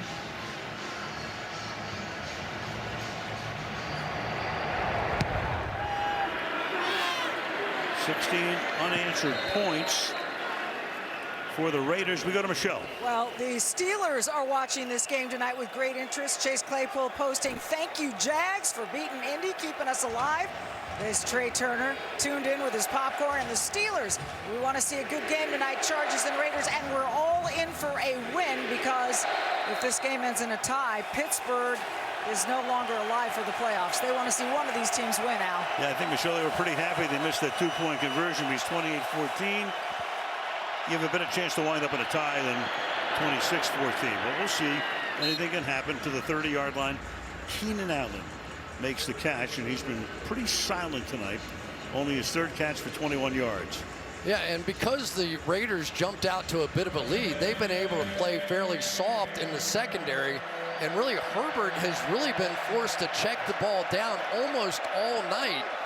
But one mistake, one penalty, all of a sudden that strategy is much tougher to implement.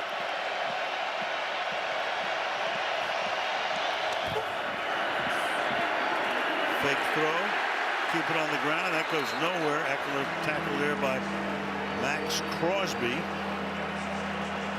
Third down, 3rd and 5.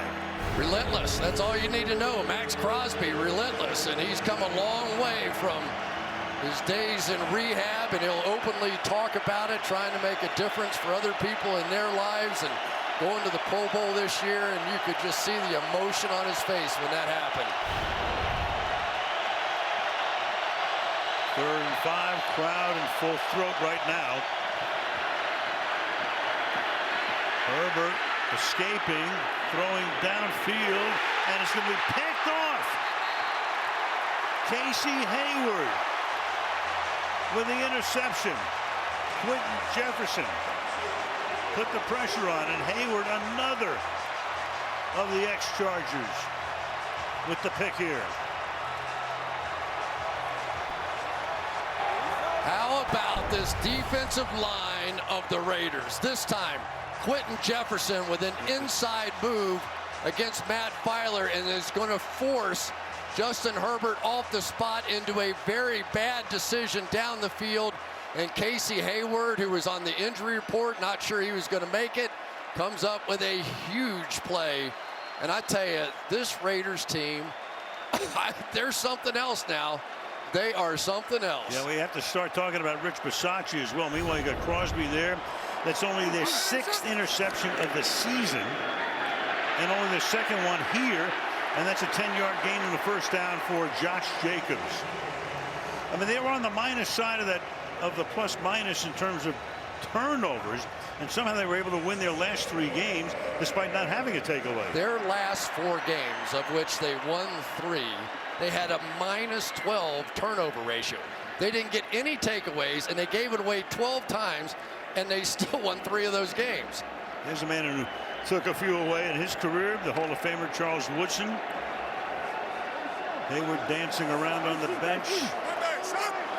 Double X Max Crosby right there on the 47-yard line. Carr flips it to the outside. Renfro makes his 3rd catch of the night, and his only one that wasn't a touchdown. We go to Michelle. Well, you guys have been talking about everything they've overcome in this season. Max Crosby told me he continues to get asked about that, and he said the thing is, if we don't win this game, a lot of people are going to forget about this team. We have the guys to do it. Everyone on this team is tough as hell. We have badass dudes on this team. No one thought we'd go to Indy and win. No one talks about who we have. We beat people up. We have a special group. We want to be remembered. That's Max Crosby. Well, so far, it looks like they're on their way. Adversity, tragedy, everything with this team this year, as it's taken across the 50-yard line by Josh Jacobs. Now the question's going to become, too, in terms of coaching. Bisaccia got the job. First time he's ever been a head coach. And he's the interim head coach.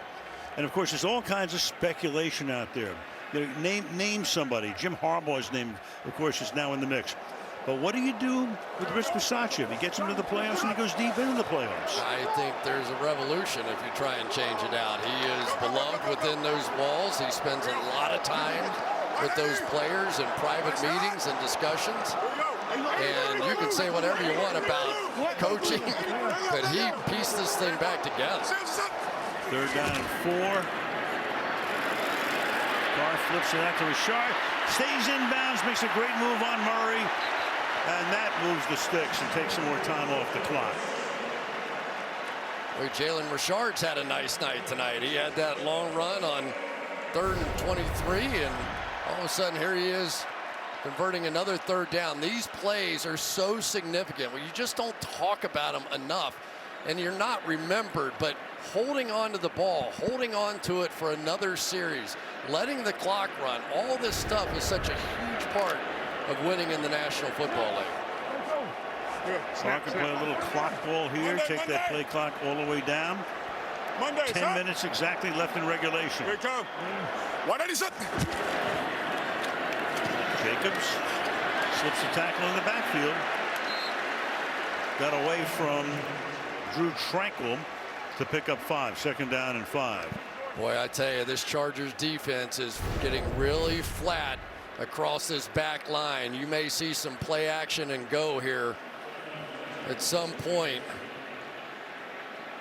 The Chargers know they're not a great run stuffing team, and so even though they're staying that 4 deep, they're getting closer to the line of scrimmage all the time. Come up with 3 tight ends here. And takes that clock all the way down and then throws to the outside too high.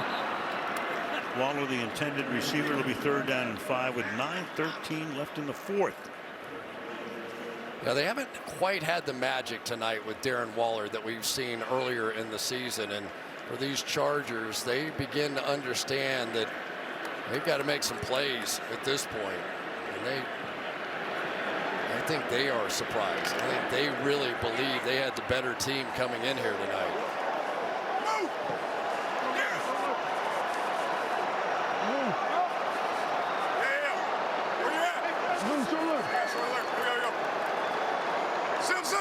From the 34-yard line. Carr steps up and hits Renfro, who then backs up and gets taken down. So Tranquil is right there to stop him. Now you've got a 4th down coming up in a game where they lead by 12 and will try to tack on 3 more as Carlson comes out. Yeah, I think Renfro is going to be mad at himself for doing this move. He was very close to the 1st down line. If he just dives forward, he's likely to pick it up or at least make it a very short 4th and 1. Instead now 4th and 4 and no decision to be made. Yeah, and a 52-yard attempt for Carlson. He's made 2 chip shots tonight. Now from long distance to try to make it a 15-point lead. And the kick is good. Stays perfect in this stadium. 29-14. Las Vegas.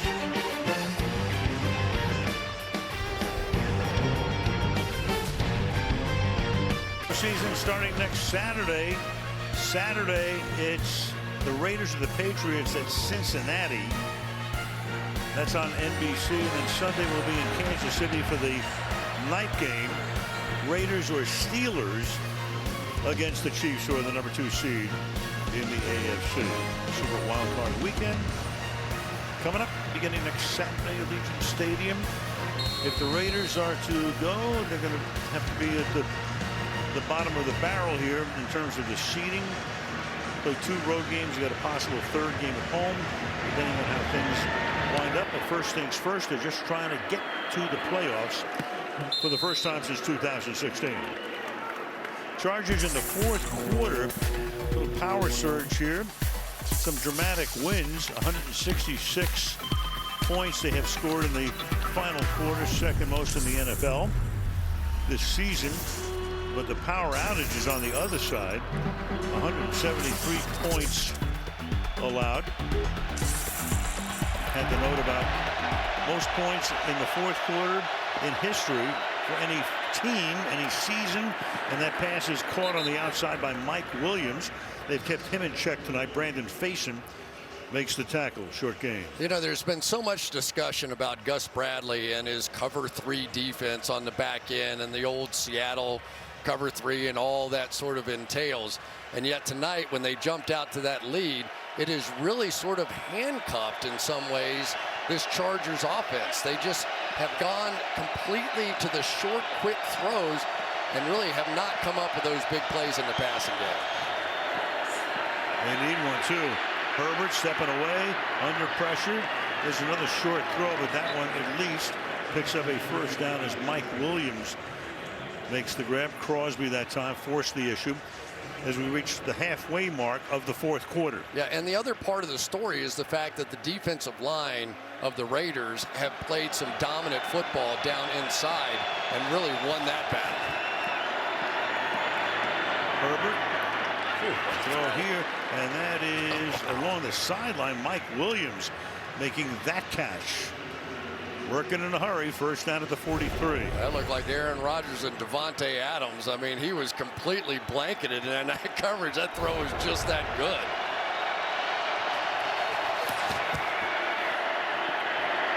Again to the outside. Caught, little short gain here. Eckler makes that grab. Less than 7 to play now, gain of just a yard, second down and 9. Here comes Darius Philon back in the game, and kind of remarkable to think about that guy, the former Charger, out of football the last 2 years, had 2 sacks against the Chargers in their first game, and has come back and put on a show here as well. He has been a Charger killer this year.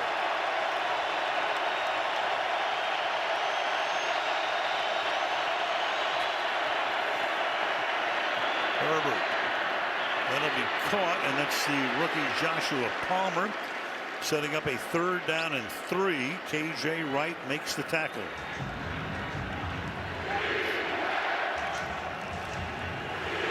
Joe Lombardi sending in the play. Gus Bradley calling the defense. 3rd and 3. That's fired and caught, and this time it is Guyton having a nice night, and he picks up the first down at the 21-yard line. You know, so many times great quarterbacks take over a game late in this one, and you'll see him. Herbert has just been throwing the ball in this sequence here. He is just loose and throwing it hard. 5 catches for Guyton. Now he throws, and that is juggled and dropped at the 1-yard line. Jared Cook could not haul it in. Second down and 10. Well, you got to make these plays, though. I mean, this is another just laser shot in the hands.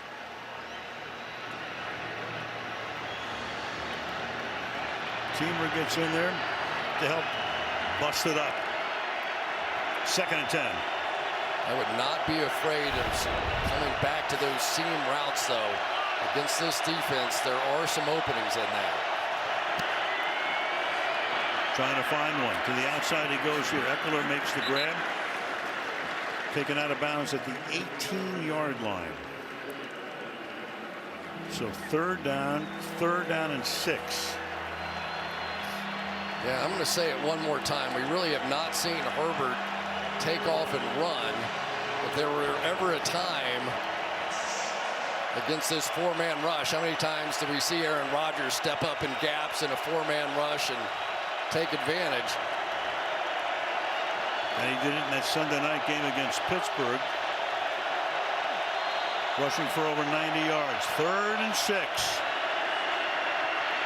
Herbert hit as he throws, and it's incomplete. That time Max Crosby came in and got to his arm, and it's 4th down and 6. Max Crosby all the way around, but he was well behind Herbert. But watch him reach back in to get a hand on the arm, and that was the difference. Well, you never want to say never, but this could be the ball game right here. Otherwise, Vegas would take over, chew up as much of the clock as they could. 4th down and 6 as the Chargers have to convert. Herbert throws, caught, and then reaching with the forward progress. Mike Williams, they're going to put the ball down a little short of the yellow line. Oh, how big is this right now? Where did the contact happen? He was already on his knees. The catch is going to be just short. Does he cross? Holy cow. If I had to eyeball it and that little thing is right when he reached, I would have said yes. That's not the official sticks are on the other side of the field. So they're bringing the sticks out now from the near side of the field. They're coming out right now. Tackle was made by Faison. And here we go. Here we go. Woo, he did not get it.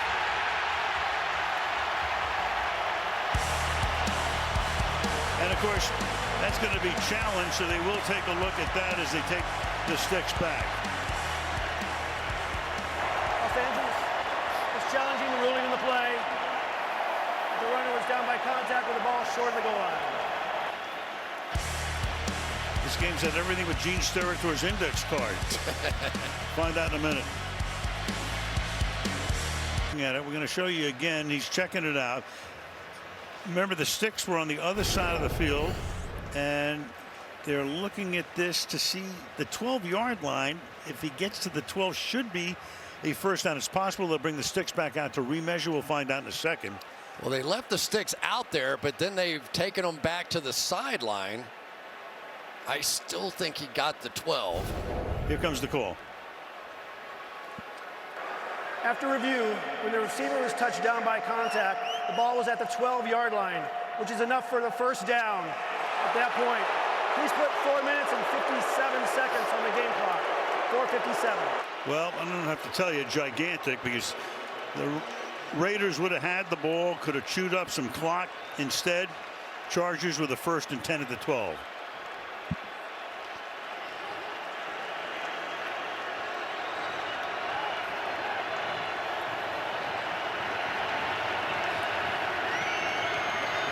Well, it had to end with drama, you know that. You know that. Not much Keenan Allen, and these are the situations where you're so used to him being involved. Slot left. Herbert looks the other way and just flings it away. And a flag goes down because Storm Norton lost the battle to Max Crosby, and Blakeman will tell us. Holding, offense, number 74. 10-yard penalty, replay first down. That indeed is the Storming one. Yeah, and you really knew going into this game that Rashawn Slater would hold his own against Ngakoue on the other side, and it was going to come down to this matchup. It was going to be Max Crosby against Storm Norton, and who could win that one? And so far, you'd have to say Crosby, and with that penalty, even more so. Crosby wins almost every battle. It's 103 yards in penalties. 3 times as much as the Raiders have been flagged for tonight. So it's going to be first down and 20.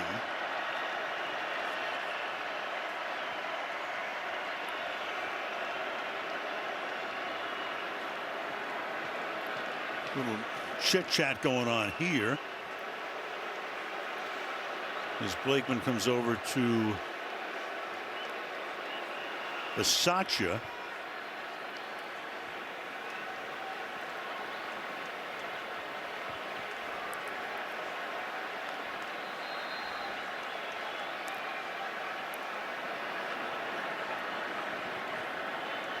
Not accept the penalty. Let's figure out what it is here in a second. After discussion, the quarterback was down by contact at the 23-yard line. Therefore, to be second down at that spot, because Las Vegas elects to decline the holding penalty. Okay. Second down. There you go. Here's the end of the play. So he was down. There's the play. Knee goes down. Ball's in his hand. Was contacted before that. That's big. That's a loss down. Yeah. At this point, makes it 2nd and 21 instead of 1st and 20. Shoulder shake, and nobody's home there. Mike Williams was the closest, and you've got 3rd down and 21. Yeah, they tried to go to double move on the outside to Mike Williams, and then he just stopped. So offensively, just not on the same page. Maybe he just knew there was no way that he was going to get by him, so he wanted to give Herbert somewhere to throw the ball.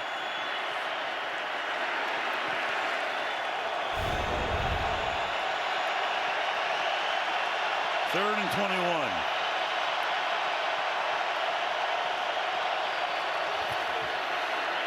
Herbert to the end zone and incomplete. Had it for a second. Williams is there facing covering on the play. 4th down. Man, that was some throw that time by Herbert right into the basket. Let's take a look at how the ball got out. They tried to go for the hold him off with one hand and the one-handed catch and couldn't make it. Could not. 4th and 21. They can get a first down without a touchdown by getting it to the 2-yard line. I've got to think you're going to take some shot with Cook down the middle of the defense, try and throw it high and give him a chance. To the tight ends, had a big night. Herbert fires and into the end zone. It is Palmer for the touchdown. The rookie out of Tennessee for the score. They go 75 in 14 plays, a little under 4 minutes. And they needed 21 and got all 23. Touchdown. Al, the Raiders were thinking the same thing I was. Jared Cook went down the left side. He drew the coverage, and they just fell asleep on Palmer on the back side of that thing. What a play, Justin Herbert. Well, now you're going for 2. You can go for 1 and make it a 1-possession game. If they don't make a 2-point conversion, and a timeout is taken here. I mean, this is such an interesting call, too. I mean, I've always felt you take the 1 here to make it a 1-possession game, because if you don't make it and it's a 2-possession game, I think there's such deflation on your sideline, knowing you got to go in twice. The argument against is that you want to know now. You want to know now whether or not you're going to have to score twice in order to win the game, and different strategy, onside kicks, the different ways to go about that. So 4.5 minutes to go. I don't want to know that I have to score twice. No, you definitely don't want to know that. Yeah. I'm not even going to say that Herbert should run this time. How do you think they're feeling in Pittsburgh about this point? Here we go. 2-point conversion. And that is going to be hauled in for the 2-pointer by Eckler. Herbert keeps it alive. Eckler gets free, and it's a 7-point game. First of all, huge kudos to this offensive line. But Justin Herbert is going to go all the way across the field. Watch his hit. 1, 2, 3, 4. He hit the 5th target on that play. The 5th guy. He had no intention whatsoever of ever looking back to the backside in Eckler, and yet that's where he converts it. 1, 2, 3, 4. And here's number 5. Unbelievable. So it's 29-22. You got 4:28 to go. The Chargers have all of their timeouts. They get the ball back. They've got the 2-minute warning. And you just knew it was going to come down to this. You did.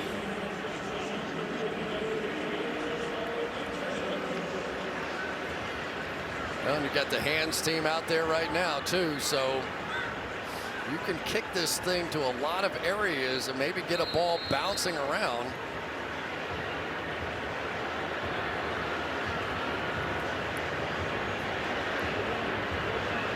Raiders protecting against the onside kick, but not here.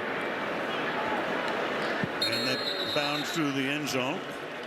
Partner, it's time to simplify the game. Tell this dummy, powered by Microsoft Surface. I'm not sure I can simplify this game. This has some complexities to it, but I do know that Darius Philon has been sensational tonight, and it has been some of his plays in the key moments of the game, making stops that really has given the Raiders the advantage in this one. But now, here we go. You're going to have to make plays on the offensive side because you do not want to give this thing back to Herbert. Big night for another of the ex-Chargers on the other side. From the 25, they begin this drive. Mariota keeps it to the 34-yard line. Faked it to Renfro coming around. And Marcus, who's been in and out tonight as he has been all season long, has carried now 3 times for 15 yards. Yeah, and you'll just see the backside guys pull in front of him. And he got it 5 times, I think, in the game last week, and it worked so well. They've come right back to it here in the biggest of all moments for the entire season on the line, and you're leaving Derek Carr on the sideline. Yep, keeping him in the game here. 2nd and 2. Mariota again. This time he hands it to Renfro. He faked it to him the last time, and Nwosu is there to stop him. So it'll be 3rd down now after a loss of 4. 3rd and 6.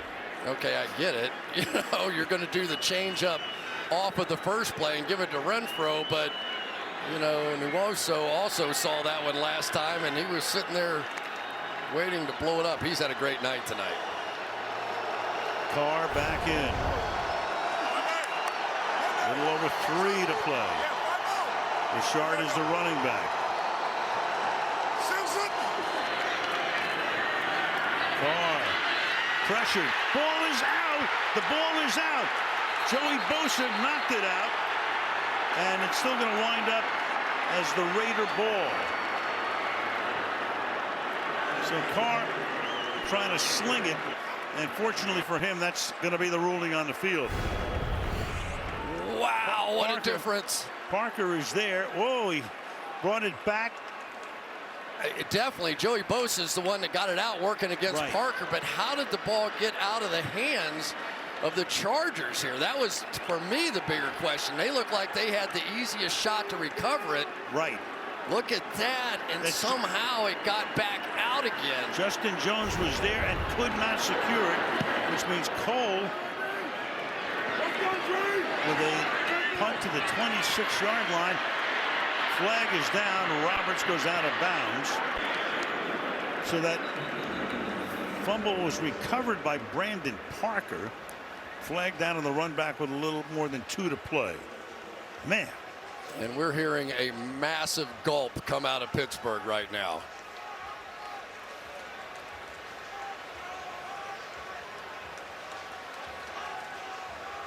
It's on, came on Hall. Holding Johnson there. It's going to back the Chargers up.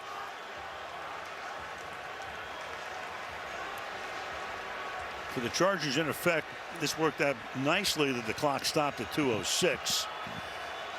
This is like getting a free time out of the 2-minute warning. They have all the time they need. During the kick, holding receiving team number 37. It's a 10-yard penalty from the end of the kick. First down. Yeah, that's on Hall.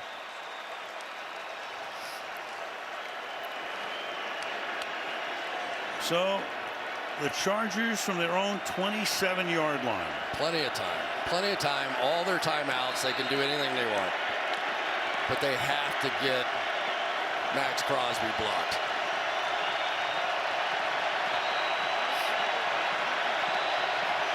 From the 17-yard line. Herbert deep downfield, and that's incomplete. No flag. Face on. He's had a busy night covering Mike Williams on that play. 2nd and 10, and that's our 2-minute warning. So once again, let's take a look at what's in play here. The Chargers win or tie, they go to Buffalo next week. They're eliminated. They're out of the playoffs with a loss, and that would mean the Steelers are at the Chiefs next week, which is the Sunday night. What's at stake for the Raiders? They win, they're at the Bengals. They tie, they're at Kansas City. Eliminated with a loss, and the Steelers would be at the Chiefs. Got it. Phylon is the guy who's down right now at the 2-minute warning. You know, Al, we haven't really touched on this yet. But if this thing were to go into overtime. Yes, sir. Right? Yes, sir. You get down to the last 2 minutes of a game. And now decisions, right? I mean, are you going to be willing to sort of sit there and play for a tie? I think that it's within your means to do so. You are a conspiracy theorist. I'm just saying that, there's right? some complexity to this whole thing. There certainly is. Yeah, and Yeah, because we know what's going on. Well, meanwhile, you got to bring the card out to take out a man who's having a hell of a night. Check out what happens to him here.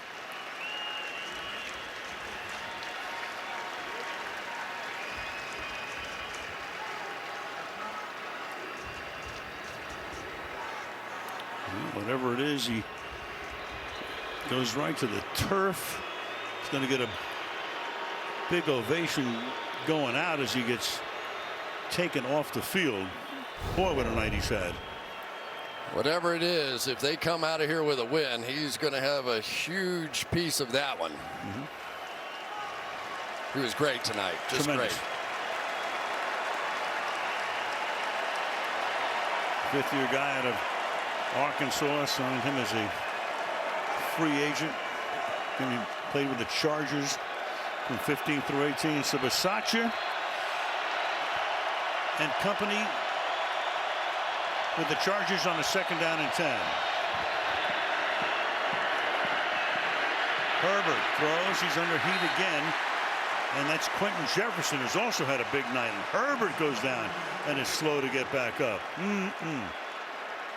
I tell you, it has been the play of this defensive line of the Raiders that has gotten it done. Quentin Jefferson, he's 3rd on the team with a career-high 4 sacks coming into tonight.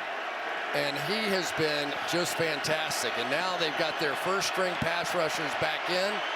And now's when you need an Austin Eckler, a Keenan Allen, somebody to make one of those kinds of plays. 3rd and 10. 4-man rush. Fired. Incomplete. Trying to get it to Palmer, who scored the touchdown on the 4th down play. Face on is there again. So here we go again on a 4th down. They don't make it. They have to take all of their timeouts, and then Carlson can come in and basically cement it with a field goal. Yeah, and I mean, just so you know, the Raiders have just done a great job of double teaming Keenan Allen in the middle of the field, and they are forcing the Chargers to go away from him. Split Cook out to the left. Go trips to the right. 4th down. Herbert fires. Caught. And again, they just barely get the 1st down. This time it's Allen. So Herbert buys time. They needed 10, got 10.5. Moves the sticks. Out to the 27. Minute and a half. All 3 timeouts. Herbert pressured. Fires. Low. No. Incomplete. Crosby again. 2nd down and 10. The problem is that Crosby is just destroying Norton on the outside, but Jared Cook is such a weapon. They don't want to help and chip with him, so they have to get him out on the route. And we've established the fact right now that Norton is not going to be able to hold up against Max Crosby. Crosby trying to wreck the game. 2nd down and 10. And these Charger receivers are exhausted. Play clock at 2. Herbert throwing. One hand. No, Williams had it with one hand for a moment, and then it came loose. Trufant there covering on the play. Holding his stomach now as he gets up is Williams. Again trying to one-hand it. So many times in the league, you can get away as a defensive back holding on to that inside arm, and he really had no choice. He actually did sort of get possession of the ball, but the ability of those defensive backs to subtly grab that inside arm makes it so hard. That's why they practice those one-handed catches. 3rd and 10. Herbert protected well. Incomplete. Guyton. We go back to 4th down. They've made 2 huge 4th downs in the last couple of minutes. We'll have to do it again. I mean, and these receivers are literally walking back to the hunt. They just have nothing left in them, and they're trying to hang in there. But whatever ounce of energy you have left, it has to come on this play. There's Cook on the single receiver side. They're 4 for 5 on 4th down tonight. Need this one. Herbert fires, and that's going to be incomplete. Flag is down, though. Cook, the flag is down right where the catch would have been made. Jared Cook got held. Prior to the pass, holding defense, number 33. 5-yard penalty, first down. It's Roderick Teamer. And they stay alive. They're still breathing. No last rites yet. Right off the line of scrimmage, you'll be able to see it. Basically, Cook gets jerked forward here. Right there. That's, you know, that's not a marginal call. That's the right call. 66 seconds.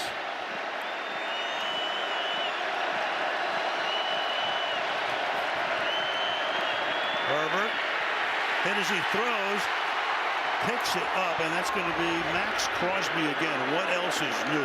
But that might count. Yeah. If that's a fumble, the fumbling player did right. They're moving ahead is what Blakeman is doing right now. If it's called a fumble, they can advance that. What are they going to call it? Terry McCauley, what do you see? I see his hand moving forward with control. This is an incomplete pass, Al. The ball got knocked a little bit just before it was coming forward, though. You can see him firm control. He's got it gripped, bringing the ball forward. That's incomplete. So originally it's called a fumble, but play is under review. Yep, and you're right. It's going to wind up coming back because for the moment they were ready to snap it at the 46-yard line. I tell you, he was hit before that ball was going forward.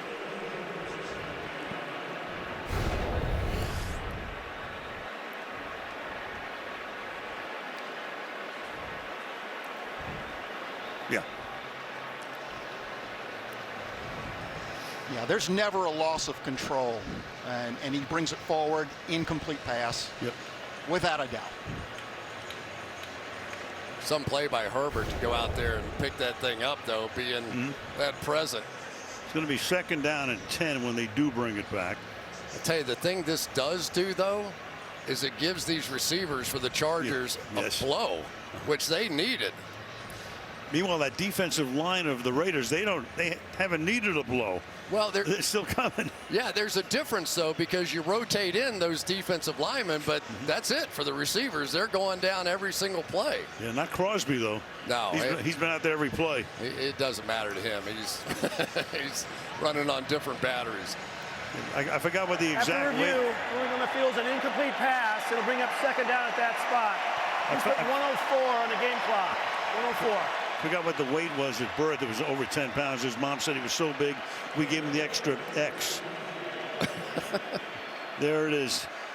2 sacks, 2 hits, 6 hurries. He did what Bosa did in the first game. 2nd and 10 from the 33-yard line.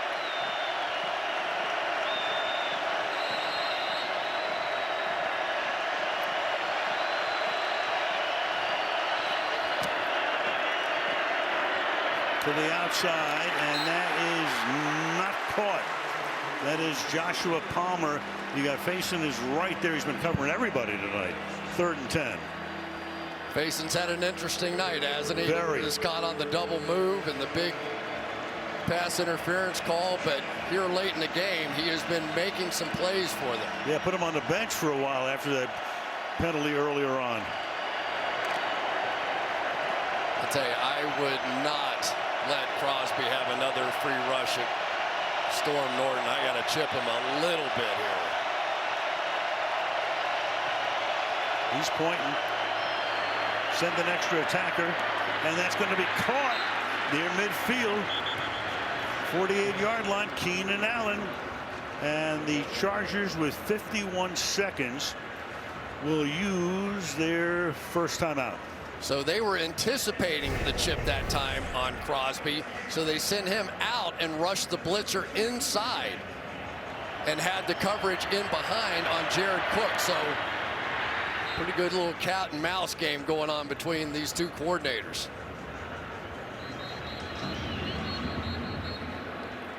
It has to be Keenan Allen. It has to be Jared Cook. It has to be Austin Eckler down the stretch. It's not about X's and O's at this point. It's about people. Who wants the ball? Who do we have to get the ball to? Got to throw Mike Williams in there as well. Yeah, Mike Williams. Man, that was such a big almost catch that he had down there. Remember, Palmer was the kid who scored the touchdown. Guy is there. I wonder what that guy's rooting for. 11th play of the drive coming. Sloven across the 50. Herbert deep down the sideline, and it's incomplete. Eckler turned around. Never saw it. Never saw the ball. This is a great play. They've got this thing set up so well. They've got the little out and up. They've got the inside guy going screaming down the middle of the field. Little delay out and then back up, and he's wide open. But he simply cannot find the ball. This ball is an easy adjustment in over his head, and he just could not find it. That expression says it all. Second down and 10.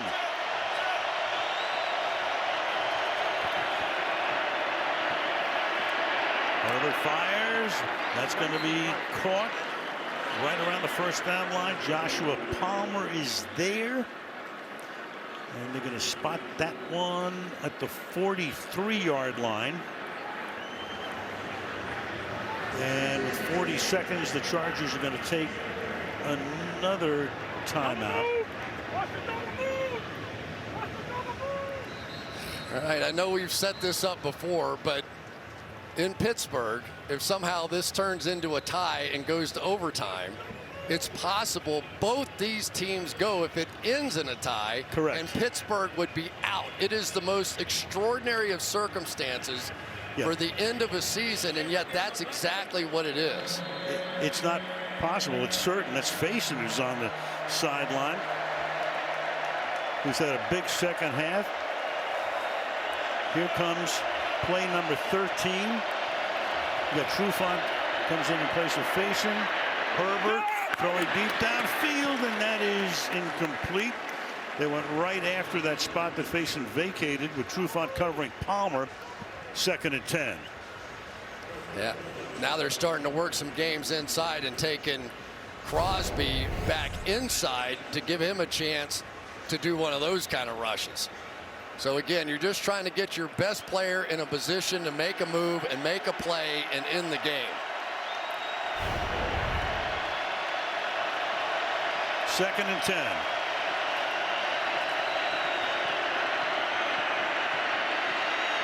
Herbert setting up 3rd and 10. Eckler, the intended receiver.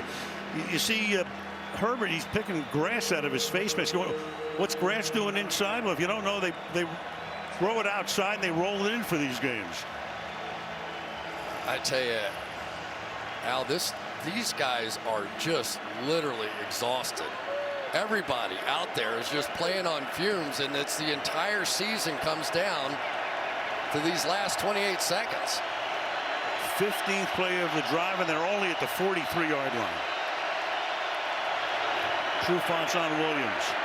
Herbert leaping up in the air, and it is caught by Joshua Palmer. Great play by Casey Hayward. But he's out. To push him out of bounds. As a defender, there is no force out anymore.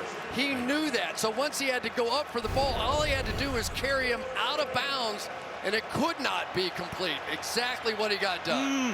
Ooh, did that back leg. Yeah, I mean, do you look at this one? Let's take a look at this back leg, or did the knee go down? No, the hand is down. The hand is down outside before the knee comes down. So for the moment, looked like a spectacular catch. Now here's 4th down again. Can they do it one more time? It's 4th down and 10. And timeout is taken this time by Las Vegas takes its the Raiders. Final timeout. So the Chargers have 1. The Raiders have none. One more look here. Looks like he's going to come down with it. Just an understanding of the rules. to get that thing out of bounds, but that was some effort by Palmer, not just the catch, but to get his other foot on the ground. Unfortunately for him, it just his hand hit first. It was bang, bang, though.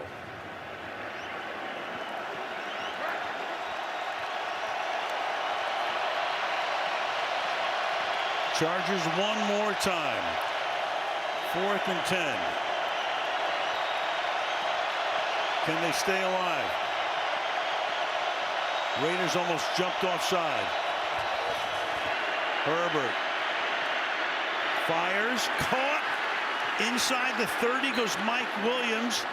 15 seconds, and the Chargers have to use that last timeout. They are now 5 out of 6 on 4th down, and the one that they didn't make was the one from their own 18-yard line. Entirely different set of circumstances right now, though. But you have to give Justin Herbert credit. I mean, he is appeared to be out of it, and it just seems like every time he makes another play. But now you complete a pass in the middle of the field with 15 seconds. Very difficult to try and get off that next play. That's about the minimum. And I think you have to take your shots into the end zone at this point.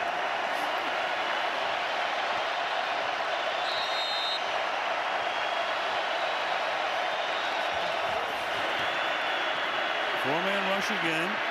Goes to the outside. That's incomplete. That eats up 5 seconds. Williams is there. 18th play of the drive. All of them passes.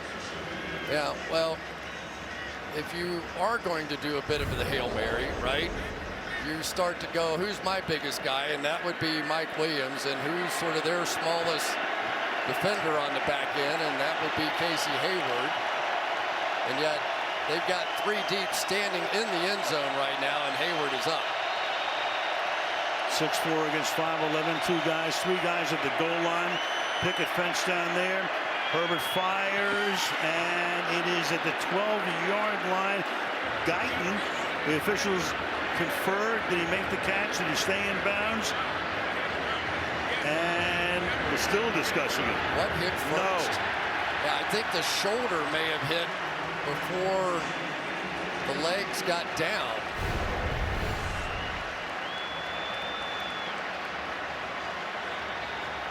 Ball is rolling. Is that an elbow down first? Well, looks like they're going to hold this thing up and take another look at it. If one knee equals 2 feet, one elbow has to be the same, isn't it? I think so. So Blakeman is now going to come over and look at it because it's been stopped by New York. You knew this was going to happen, right? Terry, what do you see?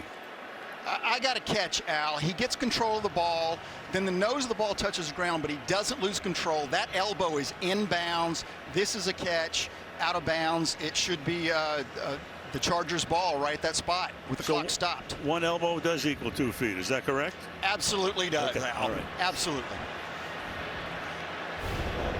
I mean, this is amazing. This is just amazing. The number of plays that have been.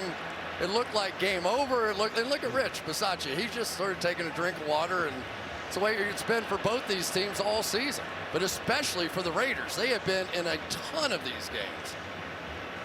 We'll need a drink of something else after this game. I'm telling you, one way or another.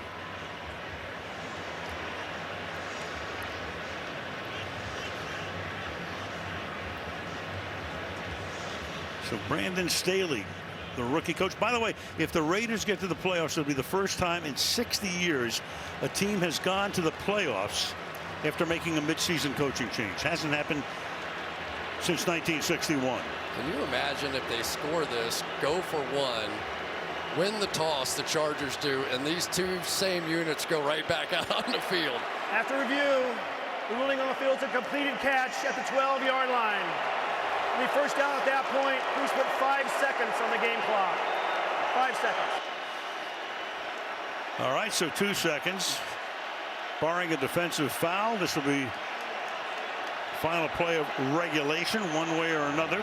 They put a couple of more seconds on the clock, so you've got 5. Still got to go to the end zone. got the big body and Mike Williams down here at the bottom of the screen.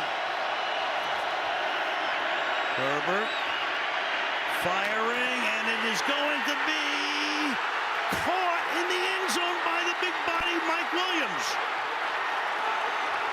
Insanity. This is just insane. 83 yards, made every fourth down, took 2:06, and now you got an extra point coming. Yeah, I mean, and you never knew, right? Was he going to go for 2? But I don't think he humanly could at this point. No, I don't either. Pure double team on Mike Williams, and he still got it. Dustin Hopkins. Nothing is automatic these days. We know that. Ty Long puts it down. And we are going to overtime.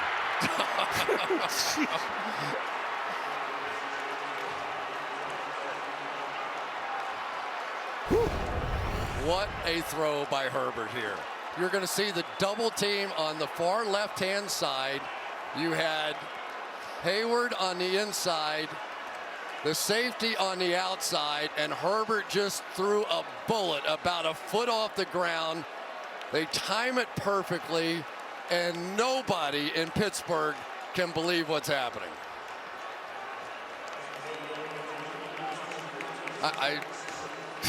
I don't know what to say. This Herbert is unbelievable, though. How many fourth downs have they? It looked like the game was over multiple times, and he just keeps crushing gentlemen, overtime. We'll play up to 1 10-minute period. Each team's going to have a chance at possession unless the first team that is on offense scores a touchdown or we have a defensive score.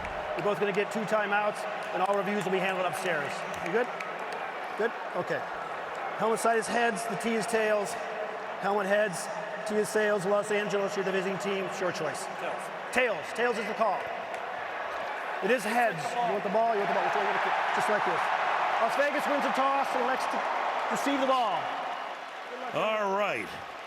Well, overtime in the final game of the regular season. Who goes to the playoffs? Who doesn't? Or do they both go?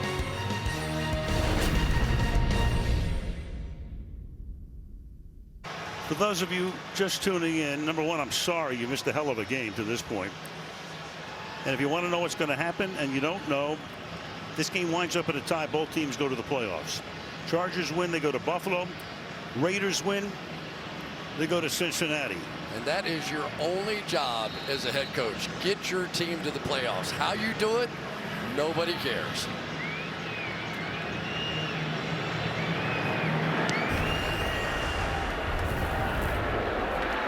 And the Raiders will begin from the 25-yard line.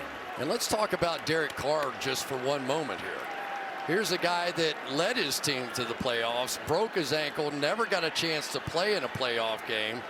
And out of all the strange things that have happened this year to this Raiders football team, it has been Derek Carr who has made those plays in clutch moments to win games. And here he is controlling his own destiny.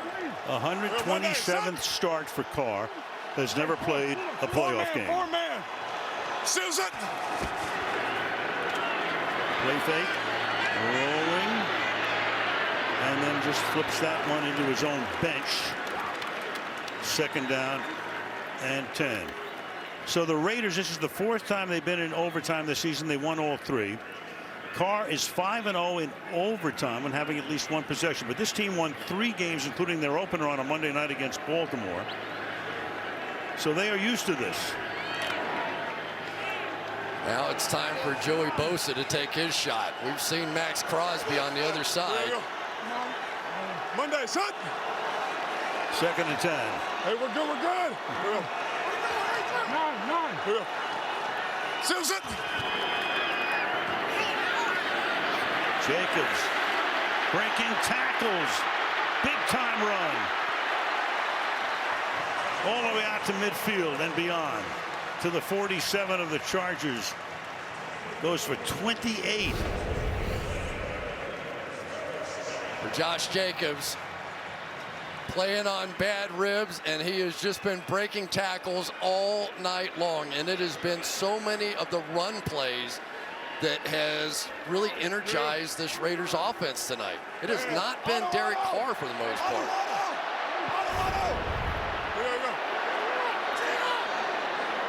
Susan! Jacobs again, weaving his way. Great run inside the 30-yard line. So Jacobs looking like he did as a rookie. Adderley makes the tackle. That one's good for 18 yards. Nice job by Andre James, the center, to get over here to the backside. Leatherwood, who takes so much heat in this town. Big block by him. Great read by Josh Jacobs. Takes heat because he was the #1 pick, 17th overall out of Alabama. To the 29, quickly. They do that in a minute and a half. Susan! Give it to him again, and this time, no. The Chargers are there. White, Kaiser White makes the stop. It'll be 2nd down and 10. I'm always amazed at the casual conversation that Derek Carr has at the line of scrimmage, aren't you? It's really fun to try and figure out exactly what it is that he's saying to those offensive linemen. But basically, you probably have the center making one call, and then Carr going, no, we're good. We're good. Yeah, I'm under. We're good. Hey, we're good. We're good. Susan! Find out if they're good. 2nd and 10. Pass is caught. Jones. He'll come up about 3 yards shy of the first. Asante Samuel makes the tackle there. It's 3rd down, and let's call it 3. What are you going to say about this? I mean, here it is. This is, you have a chance when you get first possession to score a touchdown and end it. If they have to kick a field goal here, now you're starting to watch the clock. 7.5 left in regulation. Touchdown ends it. 3rd down and 3. Rush 4. Carr stepping up. Carr going all the way to the end zone and incomplete. Waller was there. And so it's 4th down, and that means Carlson comes out to try to give them the lead, but the game will be extended. Just a bit more time, and this is going to be the game ender right here. There's definitely a step, and Carr just can't get it to him.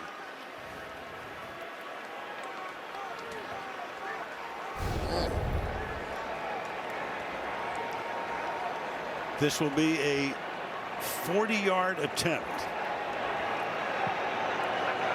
Cole will put it down. Carlson, who's never missed in this stadium. And still has it, just barely. Just inside the right upper. Of course. Raiders, for the moment, have the lead. Chargers to get the ball.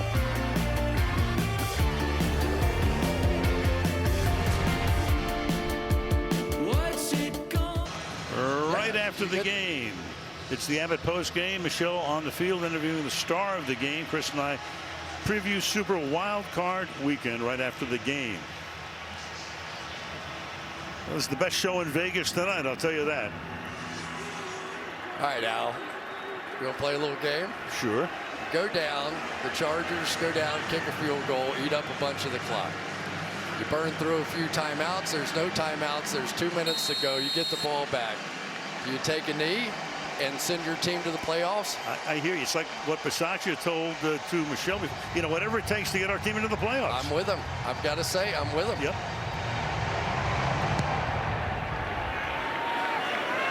Chargers will begin their drive from the 25-yard line.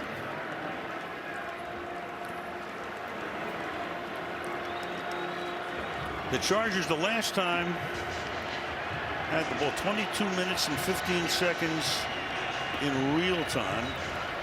The Chargers tonight, they had that 19th play drive, 78 yards converted on every 4th down. What happens here? Well, you can run the football if you want here.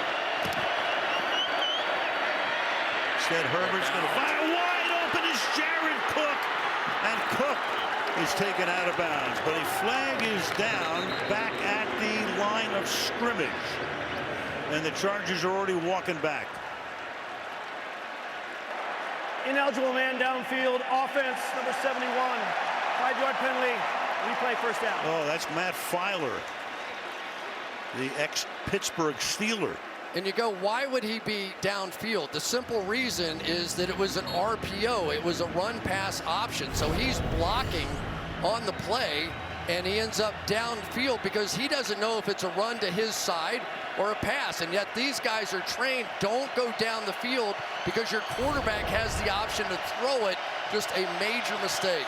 Negates a 31-yard gain. Now this one is caught.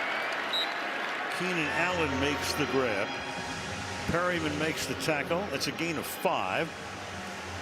Second down and 10. I mean, the Chargers run hundreds of RPOs throughout the course of the season. And yes, you want to be firm if that is a run play, but you also fully understand you cannot take that block down the field.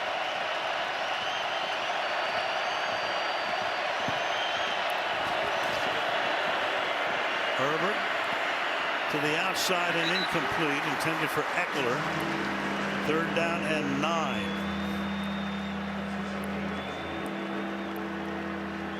Doesn't even really get interesting until 4th down. These days, if you're a Charger fan, you're used to this. This has been like a decade and a half worth of games like this. Yeah, just as an FYI, that time Mike Williams was wide open on the other side of the field. The defender fell down.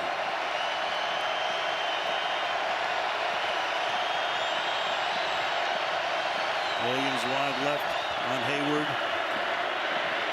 Herbert fires to the outside, and that's incomplete. So here we go again. Guyton covered by Trufant. Do they have any more magic? Comes down to this. Well, and what the Chargers are going to want to do is work the middle of the field. And yet the Raiders have been leaving people in the middle of the field and trying to take that away. So yeah, you're getting some tight coverage on individual receivers, but you have that helper in the middle of the field, so it takes away one of their favorite targets. Do the Raiders go to the playoffs, or do the Chargers keep the game going? Fourth down. Down to this. Herbert fires. It is Williams. Williams again, all the way down to about the 27-yard line. I mean, I'm speechless at this point. So what they did was they took advantage of that player lurking in the middle of the field and threw it behind him in this situation. Al, if this is a movie, I would have already left because the script was so unbelievable. Like, that can't really happen. And yet here we are in the last game of this season, and it is getting weirder and weirder and weirder. 27-yard line. 5.5 left in regulation. Touchdown wins the game. Field goal extends the game. Eckler. They've converted 6 fourth downs tonight. It is the first time in 30 years that a team's converted 6 fourth downs. So here's the completion to Williams now. You'll see players in here, but they end up stopping people just in front, and then they jump out of the way. There are 2 receivers in that same throwing lane, and it was receiver number 3 coming in behind that they ultimately hit. Herbert has thrown 62 passes tonight. 383 yards to the outside, and dangerous and incomplete. Guyton, the intended receiver, Casey Hayward on the coverage. You have to be careful with Casey Hayward. That guy has seen a whole bunch on the outside. Look at him looking right back in at Herbert, and he saw that short drop, and he broke before the receiver did. If he had broken inside Guyton on that one, who knows? Third down and 6. 4:40 on the clock. Herbert. Deep down the sideline. Williams cannot haul it in. So now you got a 4th and 6. You bring in your field goal unit. The line of scrimmage is the 23, so you're looking at a 41-yard attempt for Dustin Hopkins, who was picked up in midseason. Talked about all of the kicking woes, how many games the Chargers have blown through the years because they couldn't find a kicker. This guy's been good. Can he extend the game?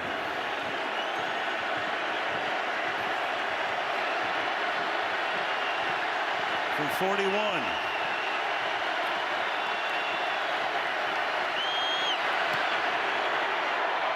Whoa, baby. We ain't done yet. Oh, man. You're covering field goals with some vibrato in your voice. Well, yeah. Hey, this is why we love this game. I got to tell you, man. Stuff like this. Oh, wow. You're talking about a season of pressure on that kick. I mean, think about how hard it is to make a 3-foot putt to win your weekly game, and the entire season comes down to one kick. And now you got to start watching this clock. I mean, we're at 4:30, right? Mm-hmm. We are. So now next score wins. Next score wins. Or next, those scores takes both teams to the playoffs. Dean Spanos, the owner of the Chargers, and Susie Spanos is with him right there. He's been through a ton of these, trust me. Meanwhile, the Raider fans, I mean, they're trying to go to the Raiders are trying to go to a postseason for only the second time since they lost the Super Bowl following the 2002 season to Tampa. Think about that. What do you think Ben Roethlisberger is thinking right now? He probably went to bed. I'm thinking, man, how can you watch this? His career could be over based on what happens in the next 4 minutes, or he's in the playoffs in a remarkable comeback. A lot of people in Pittsburgh with the covers over their head right now. Winds up in a tie again. Both teams go to the playoffs, and Pittsburgh's out, and the Raiders will start their drive from the 25-yard line.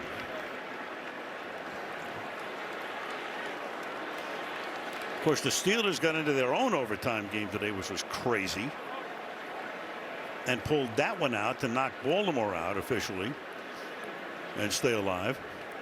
I have so many scenarios in my head right now. Yes, you do. I mean, if they get back and get it to 2 minutes, but both teams still have timeouts and they start taking these, that's a different story than no timeouts. Oh, yeah. We're good. One for the Bucs.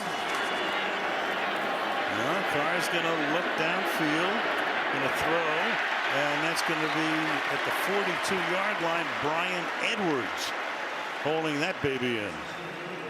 17-yard pickup. Yeah, I think the Chargers were playing the run on that, and they're not typically in that kind of mode because everybody was starting to walk down around the line of scrimmage. Great call on that one. That really is a gutsy call, but the right call by Greg Olsen. Monday, set 44. Under 4 minutes.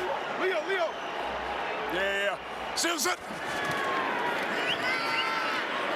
Jacobs twisted down. Gets up to the 48-yard line. Yeah, I'll tell you what's fascinating too. Who's going to call a timeout? In what situation? The ball's at midfield. I mean, it's like, got to let it go. Yeah. Both teams. How about that for some analysis? Yeah. Right. And I go, Second down and 3. A little over 3 to play. Carr flips it to the outside and then taken down. Tackle made there behind or close to the line of scrimmage. No flag. Yeah, Derwin James, no flag. They were looking for one. Oh, the Raiders bench went crazy. They almost jumped out of their skin on that one, thinking it was going to be a face mask or something. Yeah, now the crowd sees it on the board and they're going, are you kidding? Whoa, that's a blown call. So James makes the tackle. That's a loss of 5. We have 2.5 to go. And now you've got a 3rd down and 8. Crowd's still out of their minds after watching another replay of that. Carr throwing to the outside. And along the sideline, oh, what a throw and catch. Zay Jones right there along the chalk. That may be the best throw I've seen Carr make in a long time. There is not much open. He had to throw it right on the boundary, and he gets it in just over the outstretched hands. Oh, my goodness, what a throw. So you're going to get a 2-minute warning. That's why the clock will stop here. 2 minutes. What an ending. All right, so how do you want to play it right now? You're really not in field goal range. Trying to get there, trying to win it with a field goal. Game ends in a tie. Both go to postseason. The tie's okay, so you don't want to go too crazy here. Certainly don't. Stay on the ground, and Jacobs is going to get stuffed at the 47-yard line. We're going tick, tick, tick. I'm just telling you. No, I hear you. At some point, because you know the Chargers wouldn't call a timeout. Right. So you run it 3 times. This game is over, and the only people in pain are in Pittsburgh. These 2 teams go off to the playoffs. And they're in severe pain. Again, if it winds up in a tie, the Raiders go to Kansas City. And the Pittsburgh fans, they're going crazy. Look a lot like that. 2nd and 11. Jacobs. Well, he's going to get tackled at the 39. I guess maybe you take it down if you're the Raiders as far as you can, and then at the end of of overtime, you try to kick a field goal to win the game. Maybe. Anything can happen in that situation. Of course. So you're taking a chance on not going to the playoffs. If you try a kick, could get blocked. Anything could happen, right? Right. Whereas if you take a knee, the game's over and you're in the playoffs. Who could have ever dreamed of this scenario?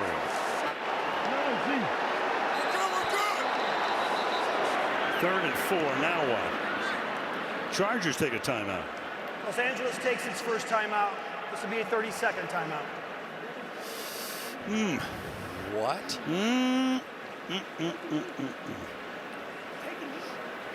Yeah, I think the Raiders were playing to get it down to either a field goal or just let the clock run out, and the Chargers took the timeout.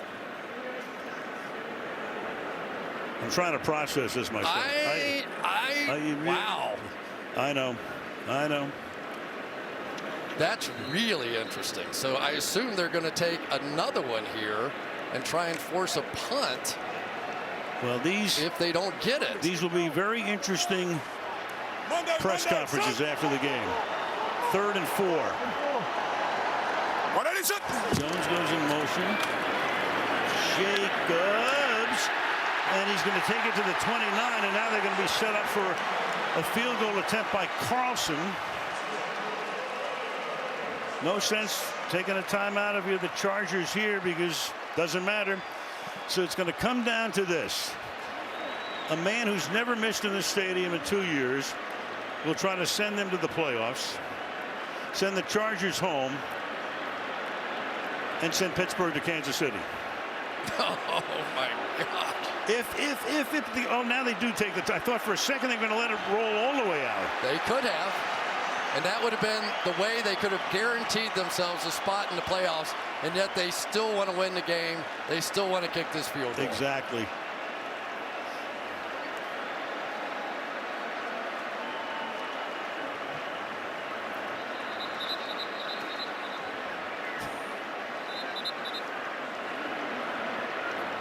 But I'm just saying. I know what you're saying. I know. Anything can happen here. Of course. 47-yard attempt for a man who's been money. Biggest kick of the year for the Pittsburgh Steelers.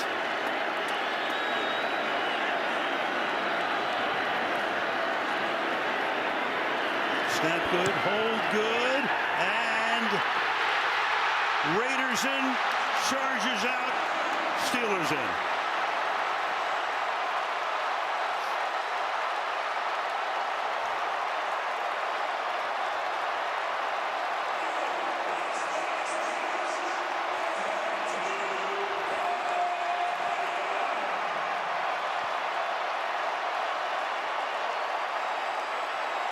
We'll never know, but I can't help but wonder if that timeout changed the mindset of Rich Bisaccia.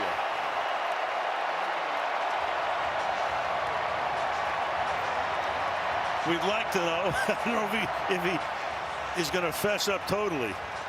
No.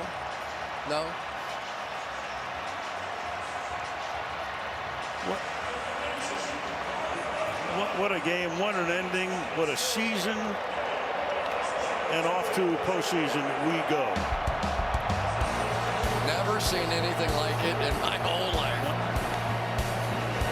Stick around long enough, you'll see everything. This was a one-off. That sends the Raiders to a game next week. Pittsburgh, Kansas City, and the Chargers to the offseason. Raiders win it 35-32. Look on the face of Keenan Allen. For only the second time in 19 years, Raiders go to the playoffs. Have a post-game show coming right up.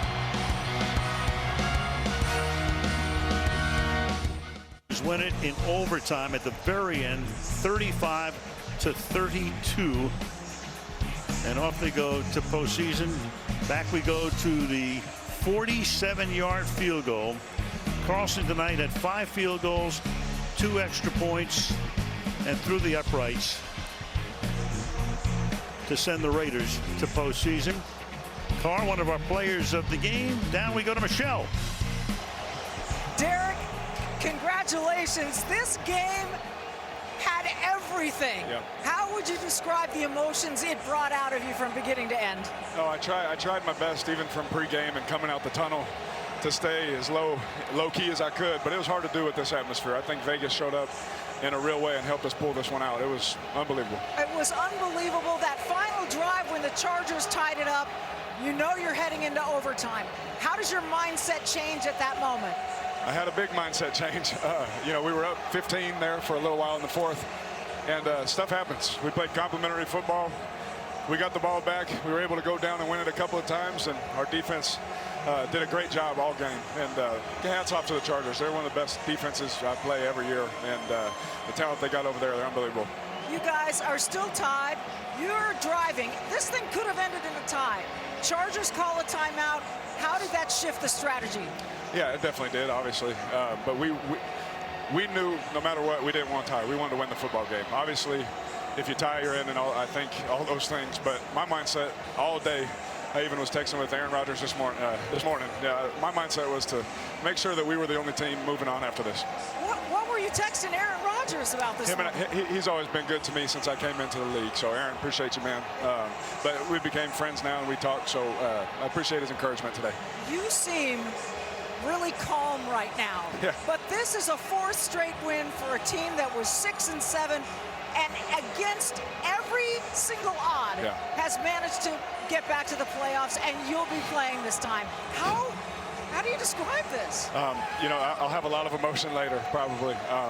There's been a lot of heartache, a lot of hard times, a lot of fight, a lot of grit, but the job's not done. So there's something sick in me that just feels like this is awesome, this is cool, this is what we do it for, but job's not done. Job, I guess, starts again next weekend. Congratulations, Derek. Thank you so much. All Appreciate you. Yep. Al. Thank you, Michelle. So the players of the game, of course, Carr with the 2 touchdown passes. Crosby in the Charger backfield all night long. Phylon, a fabulous night as well. Carlson, of course, with the game-winning kick. Those are your players of the game. Well, the first 2 episodes of the docuseries Joe Montana, Cool Under Pressure, streaming now on Peacock. New episodes weekly. For more NFL coverage, you can catch Pro Football Talk tomorrow at 7 a.m. But coverage continues from Vegas right now. Sunday Night Football Final and special guest Snoop Dogg only on Peacock. For those of you sticking with us, we'll take a look ahead to Super Wild Card Weekend right after this.